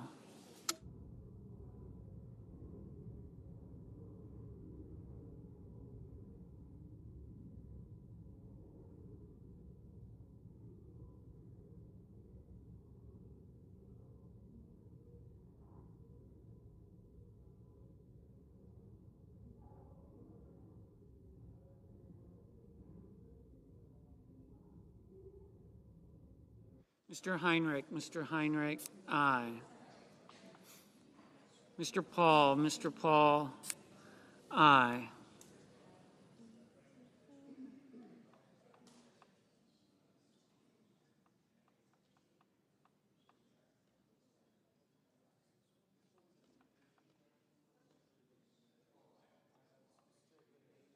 Mr. McConnell, no.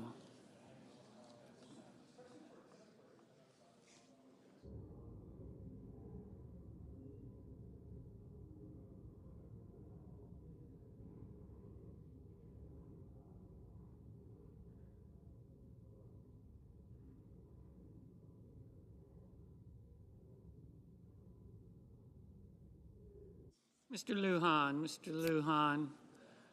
aye. Mr. Warnock,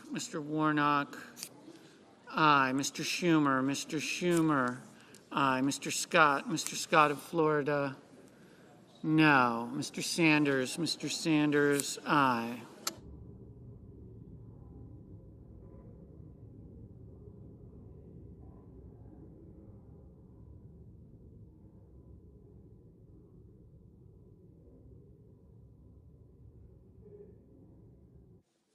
Mrs. Blackburn, no.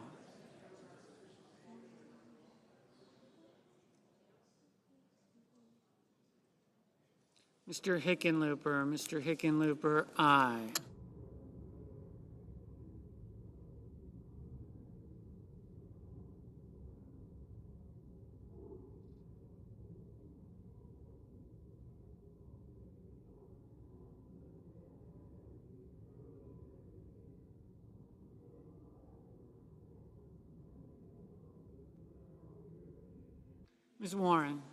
Ms. Warren, aye.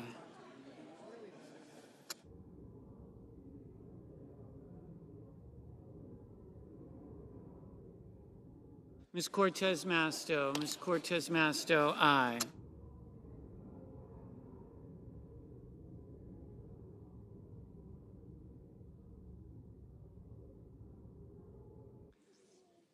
Ms. Lummis, no.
Mr. Rounds, no.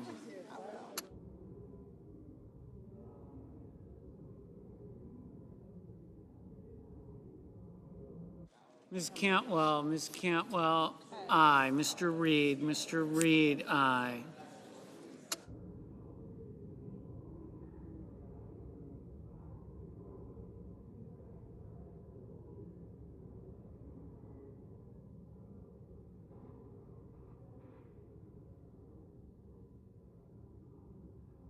Mr.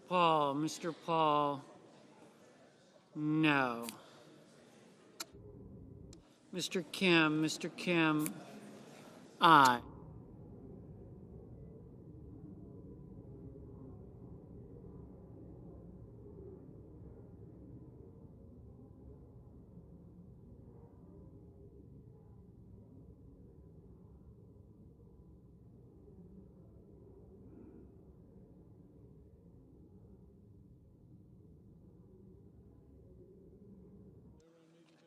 Mrs. Murray, aye.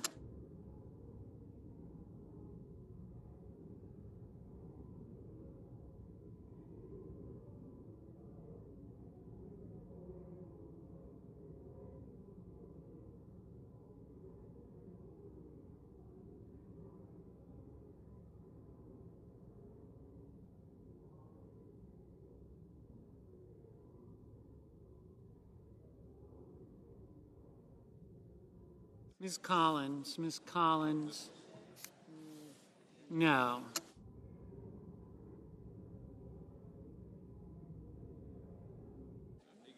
Mr. Banks, no. Mr. Coons, aye. Mr. Cotton, no.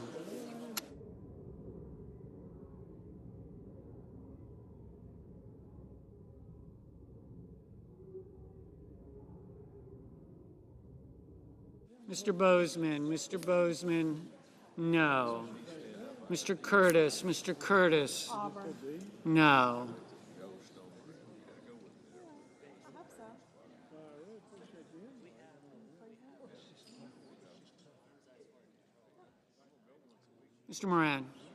Mr. Moran, no.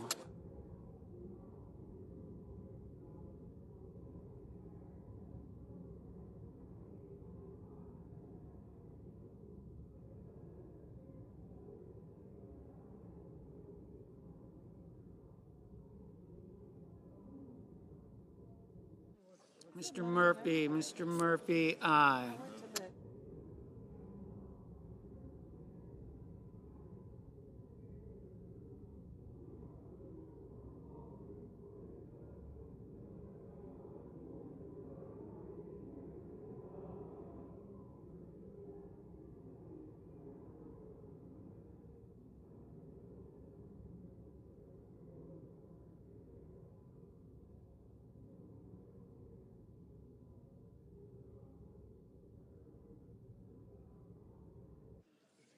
Mr. Mullen, no.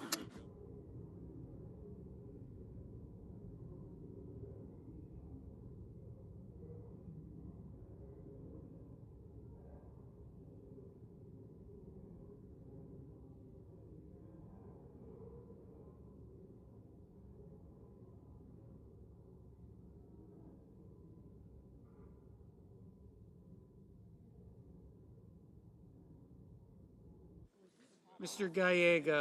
Gallego, aye. Mr. Cassidy, no.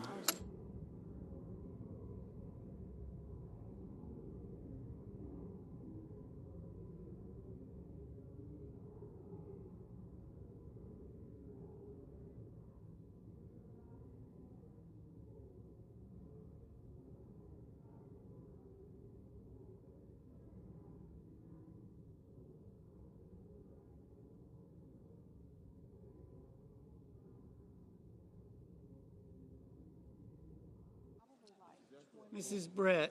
Brett, no.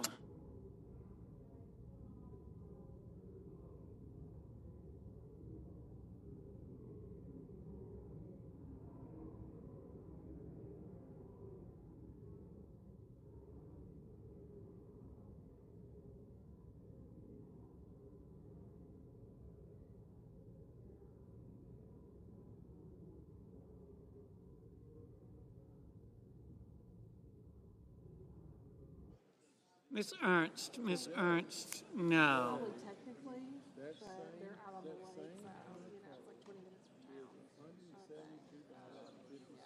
Mr. Graham, no. Mr. Langford, no. Mr. Thune, no.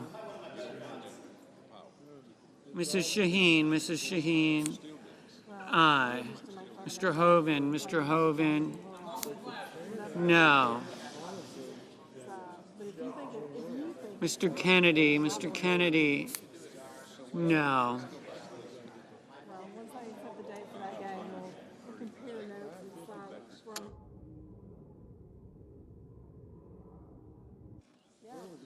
Mr. Ricketts, no. Mr. Peters, aye.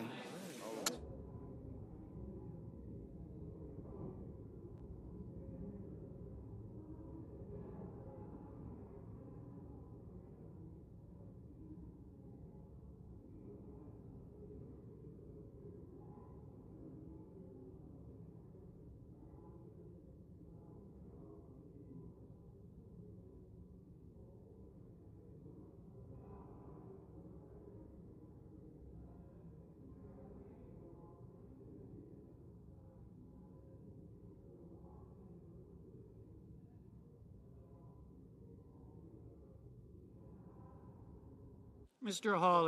Hawley, no.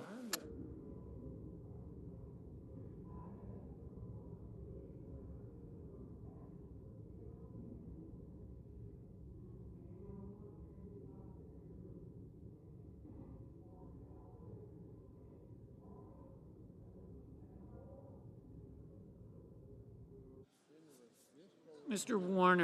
Warner, aye.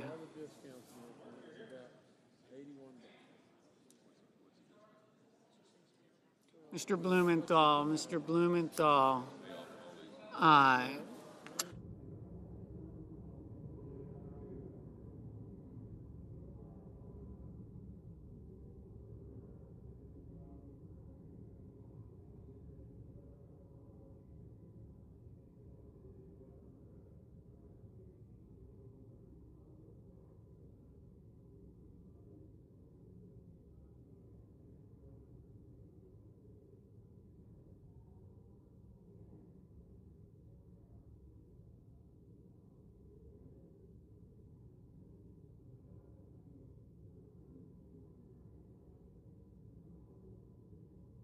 Ms. Murkowski,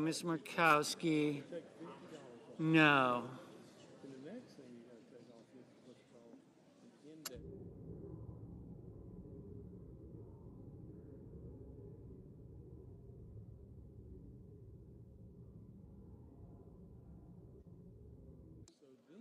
Mr. Markey, aye.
Mr. Van Hollen, aye.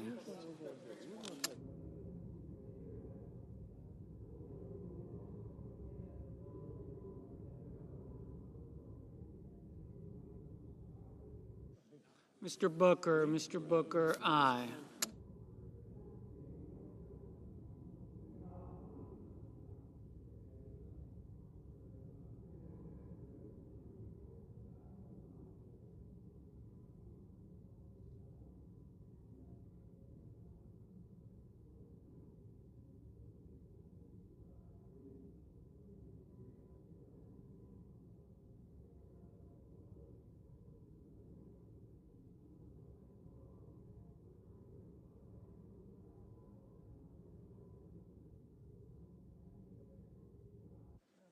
Mr. Merkley, aye.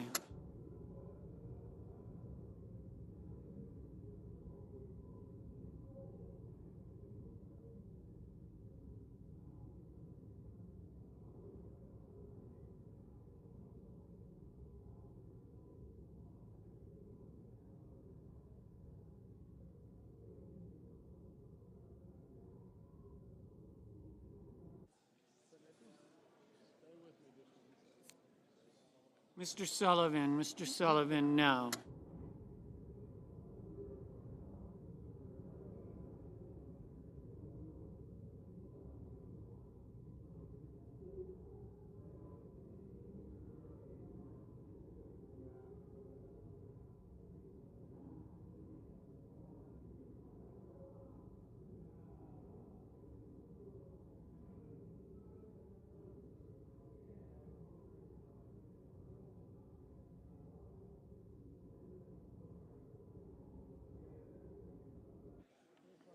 Mr. Kelly, aye. Mr. Young, Mr. Young, no.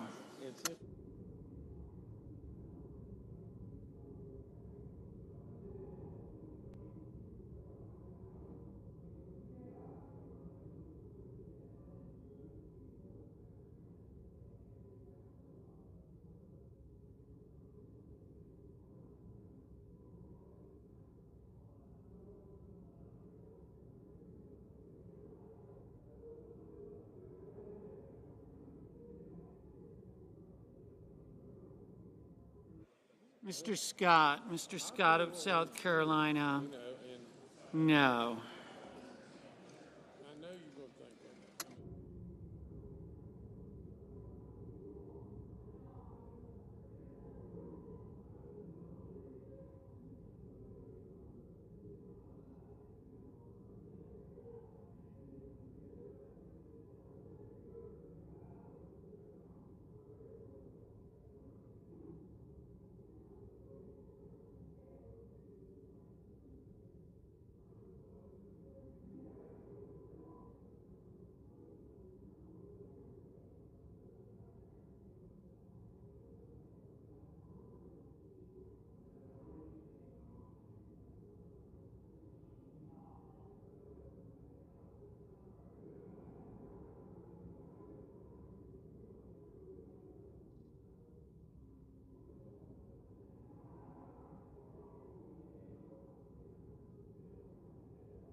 Mr. Whitehouse, aye.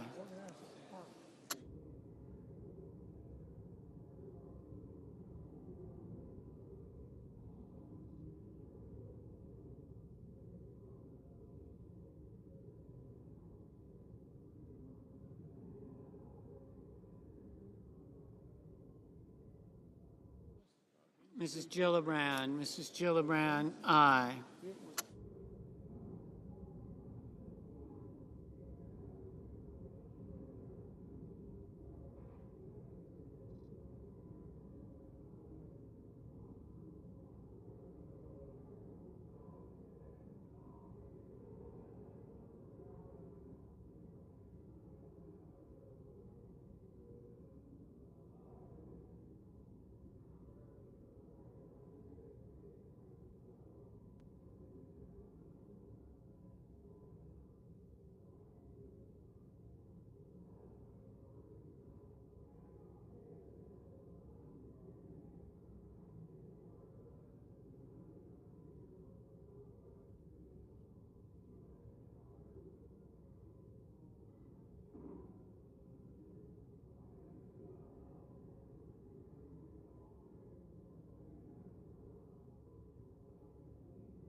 Ms. Klobuchar, Ms. Klobuchar, aye.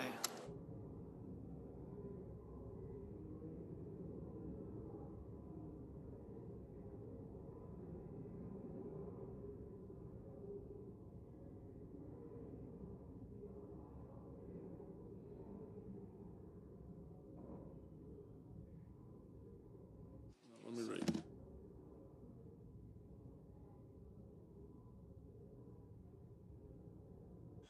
The yeas are 47, the nays 51. The joint resolution is not passed.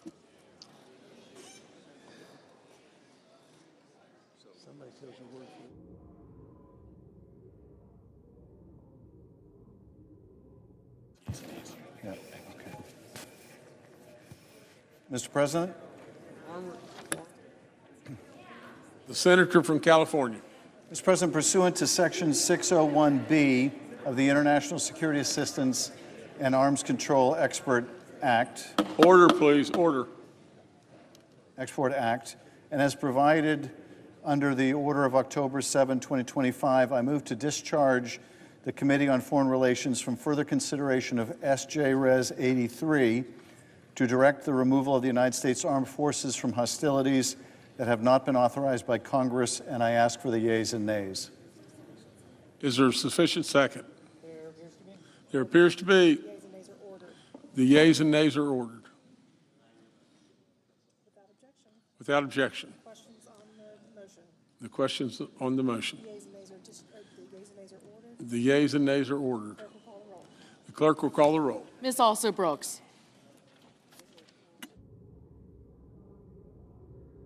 Ms. Baldwin. Mr. Banks. Mr. Barrasso.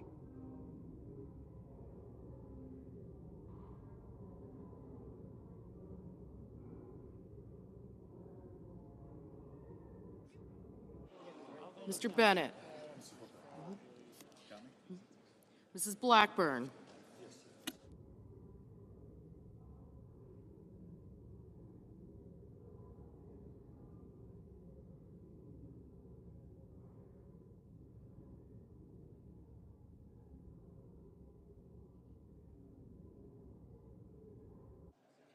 Mr. Blumenthal.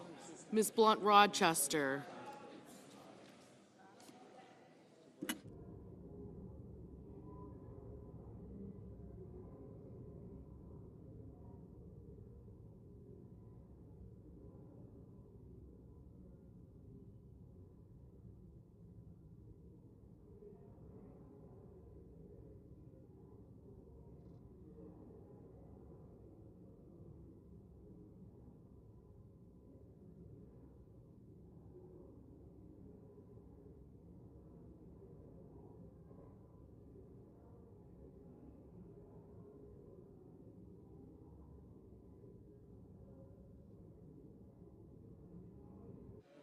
Mr. Bozeman, Mrs. Britt, Mr. Budd, Ms. Cantwell, Mrs. Capito, Mr. Cassidy, Ms. Collins, Mr. Coons, Mr. Cornyn,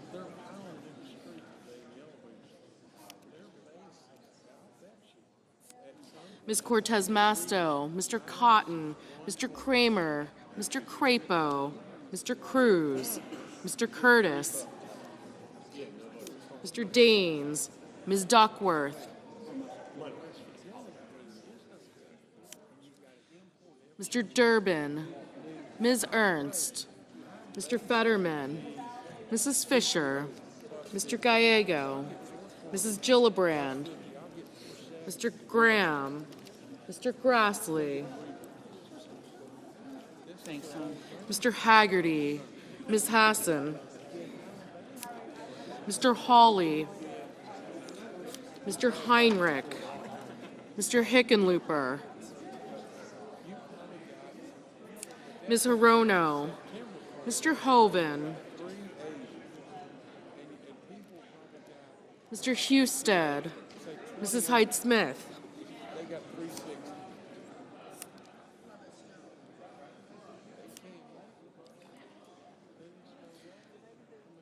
Mr. Johnson,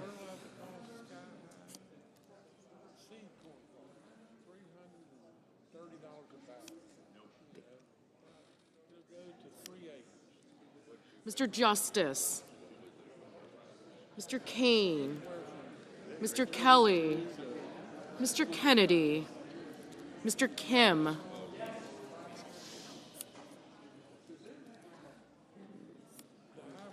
Mr. King, Ms. Klobuchar,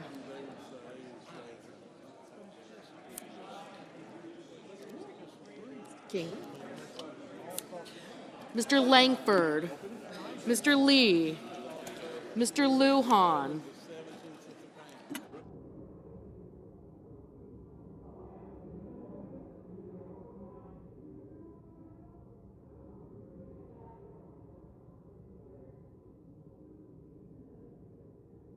Mr. Lujan, Ms. Lummis, Mr. Markey, Mr. Marshall, Mr. McConnell, Mr. McCormick. Nope.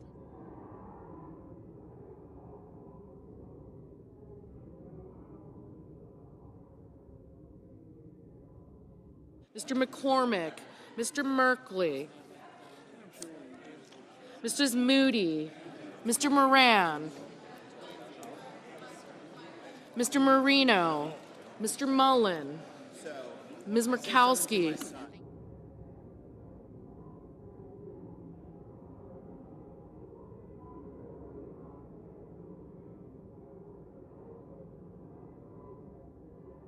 Mrs. Murray, Mr. Ossoff, Mr. Badia, So when you see him, if he asks, Mr. Paul, Mr. Peters, Mr. Reed, Mr. Ricketts, no, he's not gonna blame you. He's gonna Mr. Risch, Ms. Rosen, Mr. Rounds, Mr. Sanders, my buddy Jim did. Mr. Schatz, So like if he sees you, so you know who you are. Like he says like, did you get it? Mr. Schiff, Mr. Schmidt,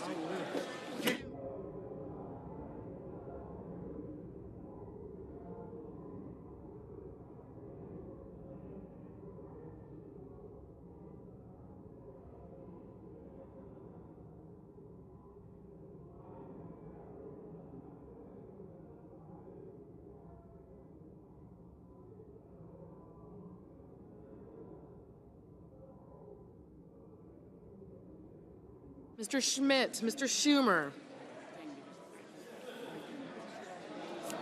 Mr. Scott of Florida, Mr. Scott of South Carolina, Mrs. Shaheen, Mr. Sheehy, Ms. Slotkin, Ms. Smith, Mr. Sullivan, Mr. Thune, Mr. Tillis, Mr. Tuberville, Mr. Van Hollen, Mr. Warner, Mr. Warnock, Ms. Warren, Mr. Welch, Mr. Whitehouse, Mr. Wicker, Mr. Wyden, Mr. Young.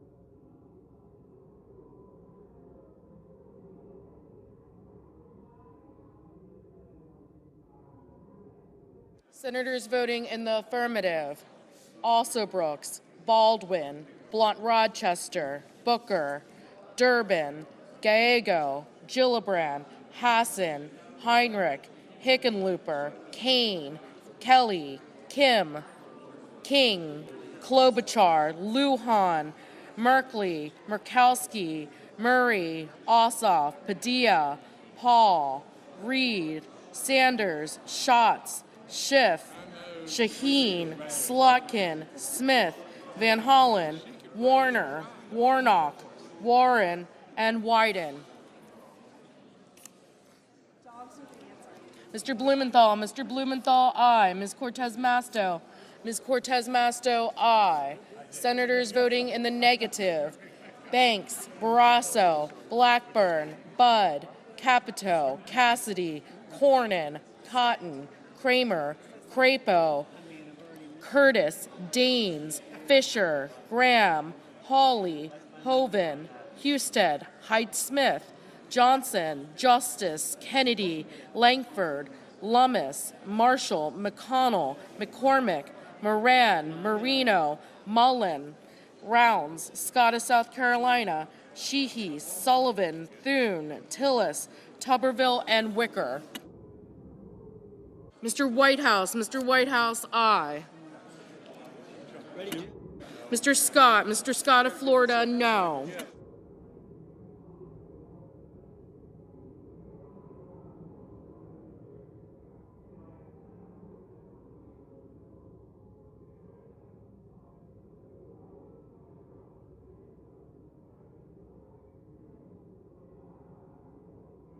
Mr. Lee, no.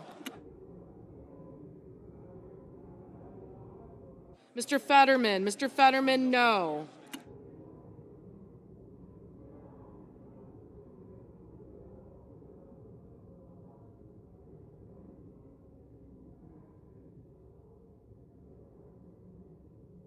Mr. Peters, aye.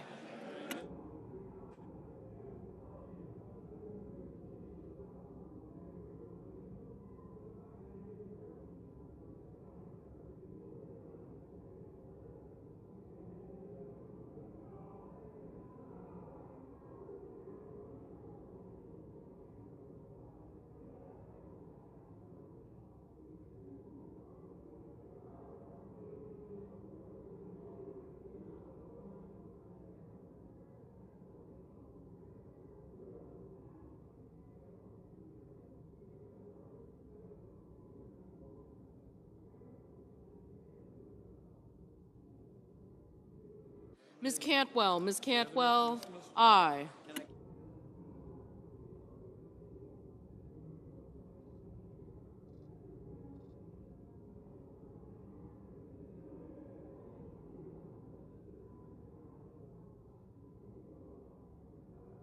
Mr. Risch, no.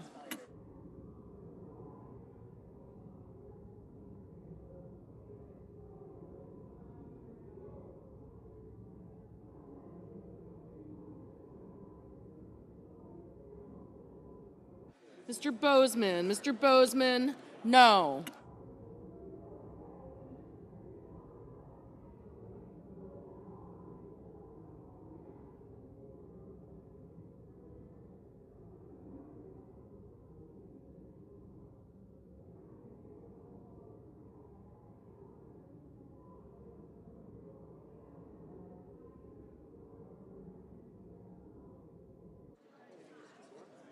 Ms.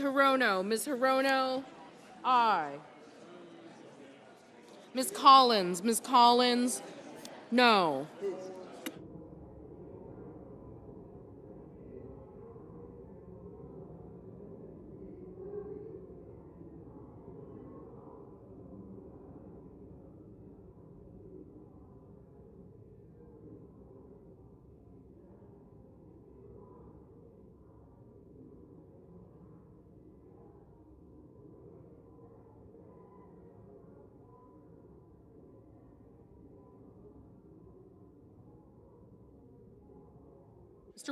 Mr. Welch, aye.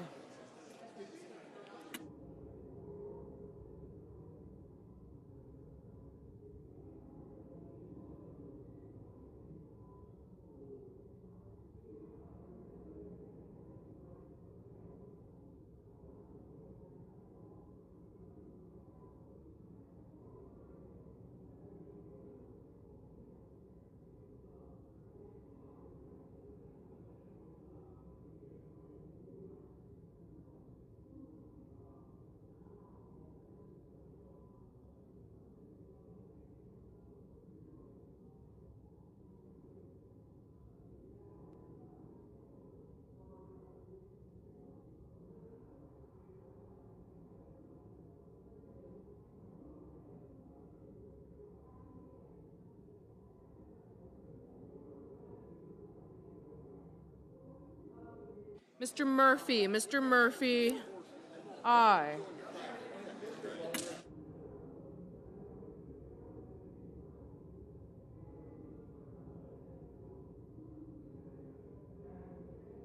Mr. Grassley, no.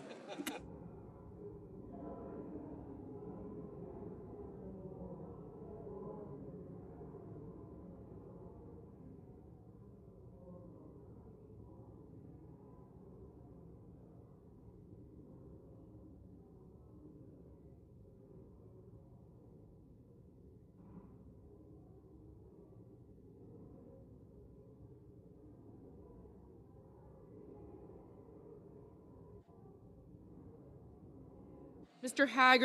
Haggerty, no.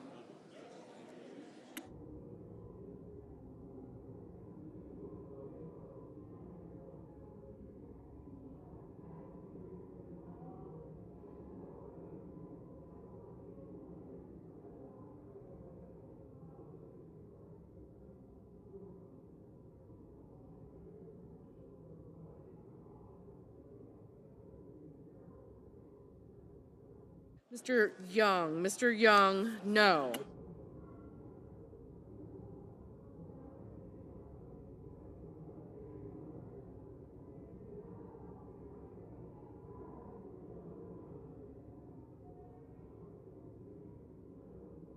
Ms. Duckworth, aye.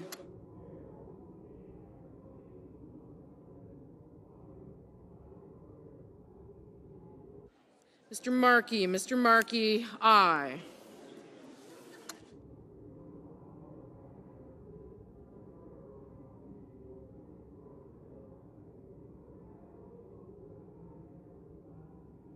Ms. Rosen, aye.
Mr. Bennett, aye. It's now 46.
Mr. Schumer, aye.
Mrs. Moody, no.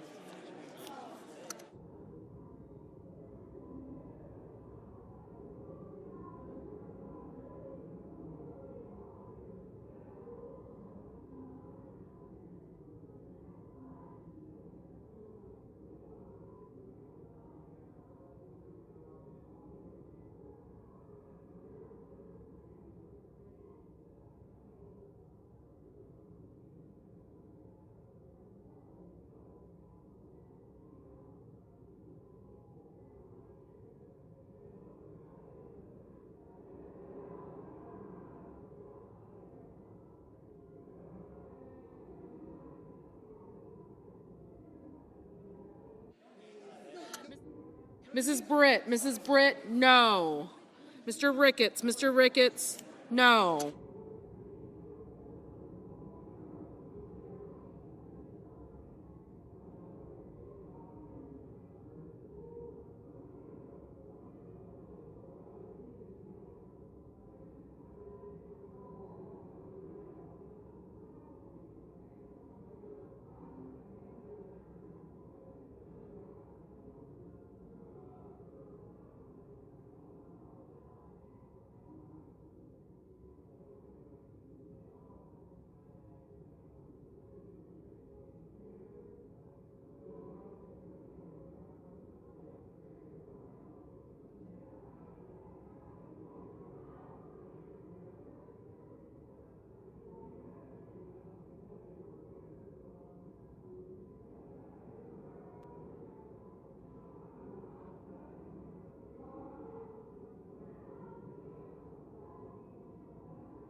Ms. Ernst, no. Mr. Coons, aye.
Mr.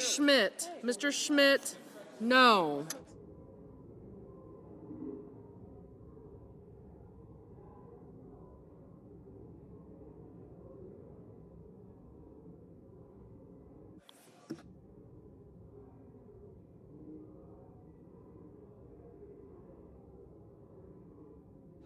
On this vote, the yeas are 48, the nays are 51, and the motion is not agreed to. Order. Mr. President. Chair recognizes the Majority Leader. Mr. President, in just a few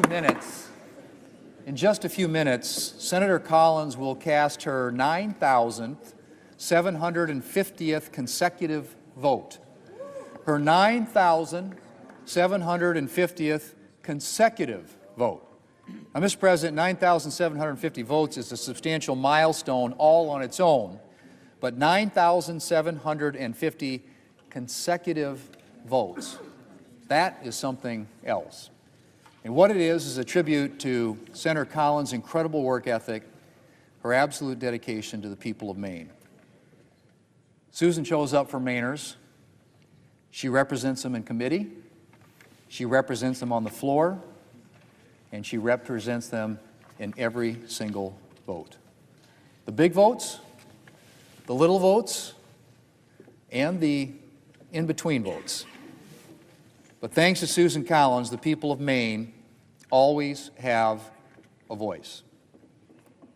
Susan, congratulations on yet another incredible milestone.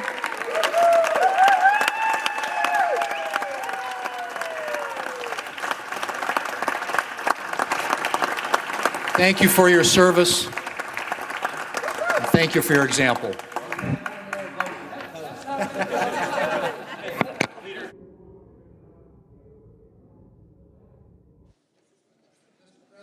Back all time on HA Res 105. Thank you.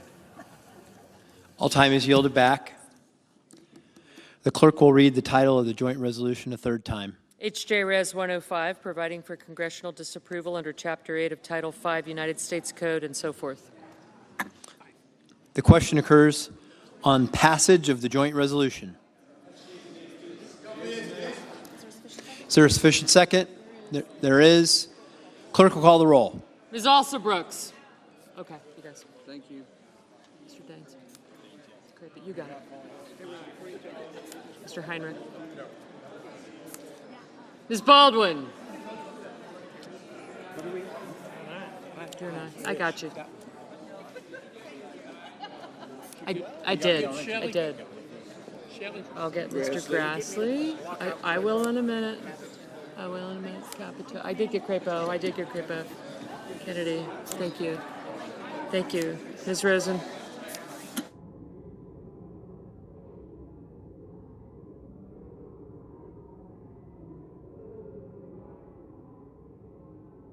Mr. Banks. Mr. Barrasso. Mr. Bennett. Thank you. Marshall.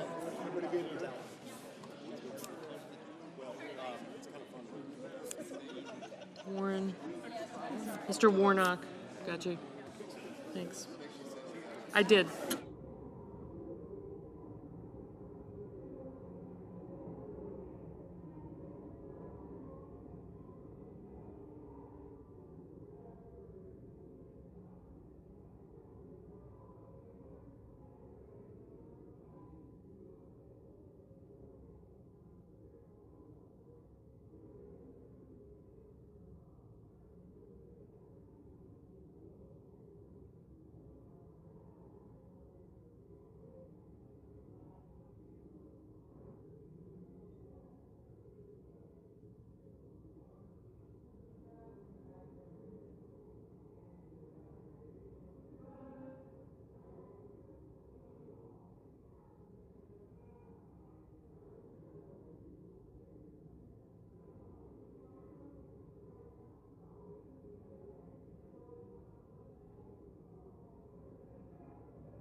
Mr. Bennett.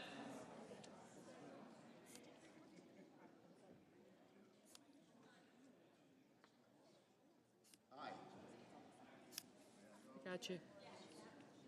I got you.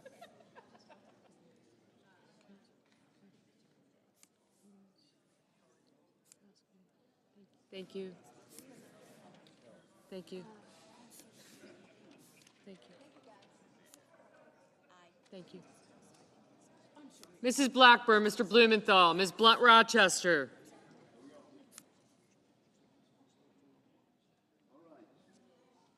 Mr. Booker. Mr. Bozeman.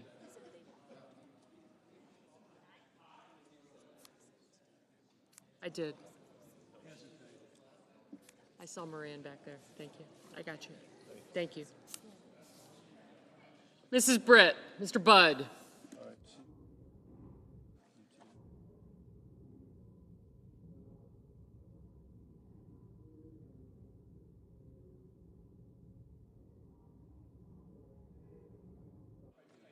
Mrs. Capito, Mr. Cassidy, Ms. Collins, Mr. Coons, Mr. Cornyn, Ms. Cortez Masto, Mr. Cotton, Mr. Kramer,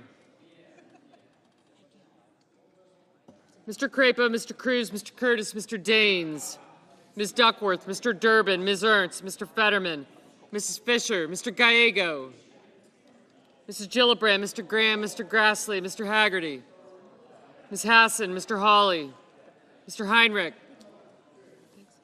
Thank you. Mr. Hickenlooper.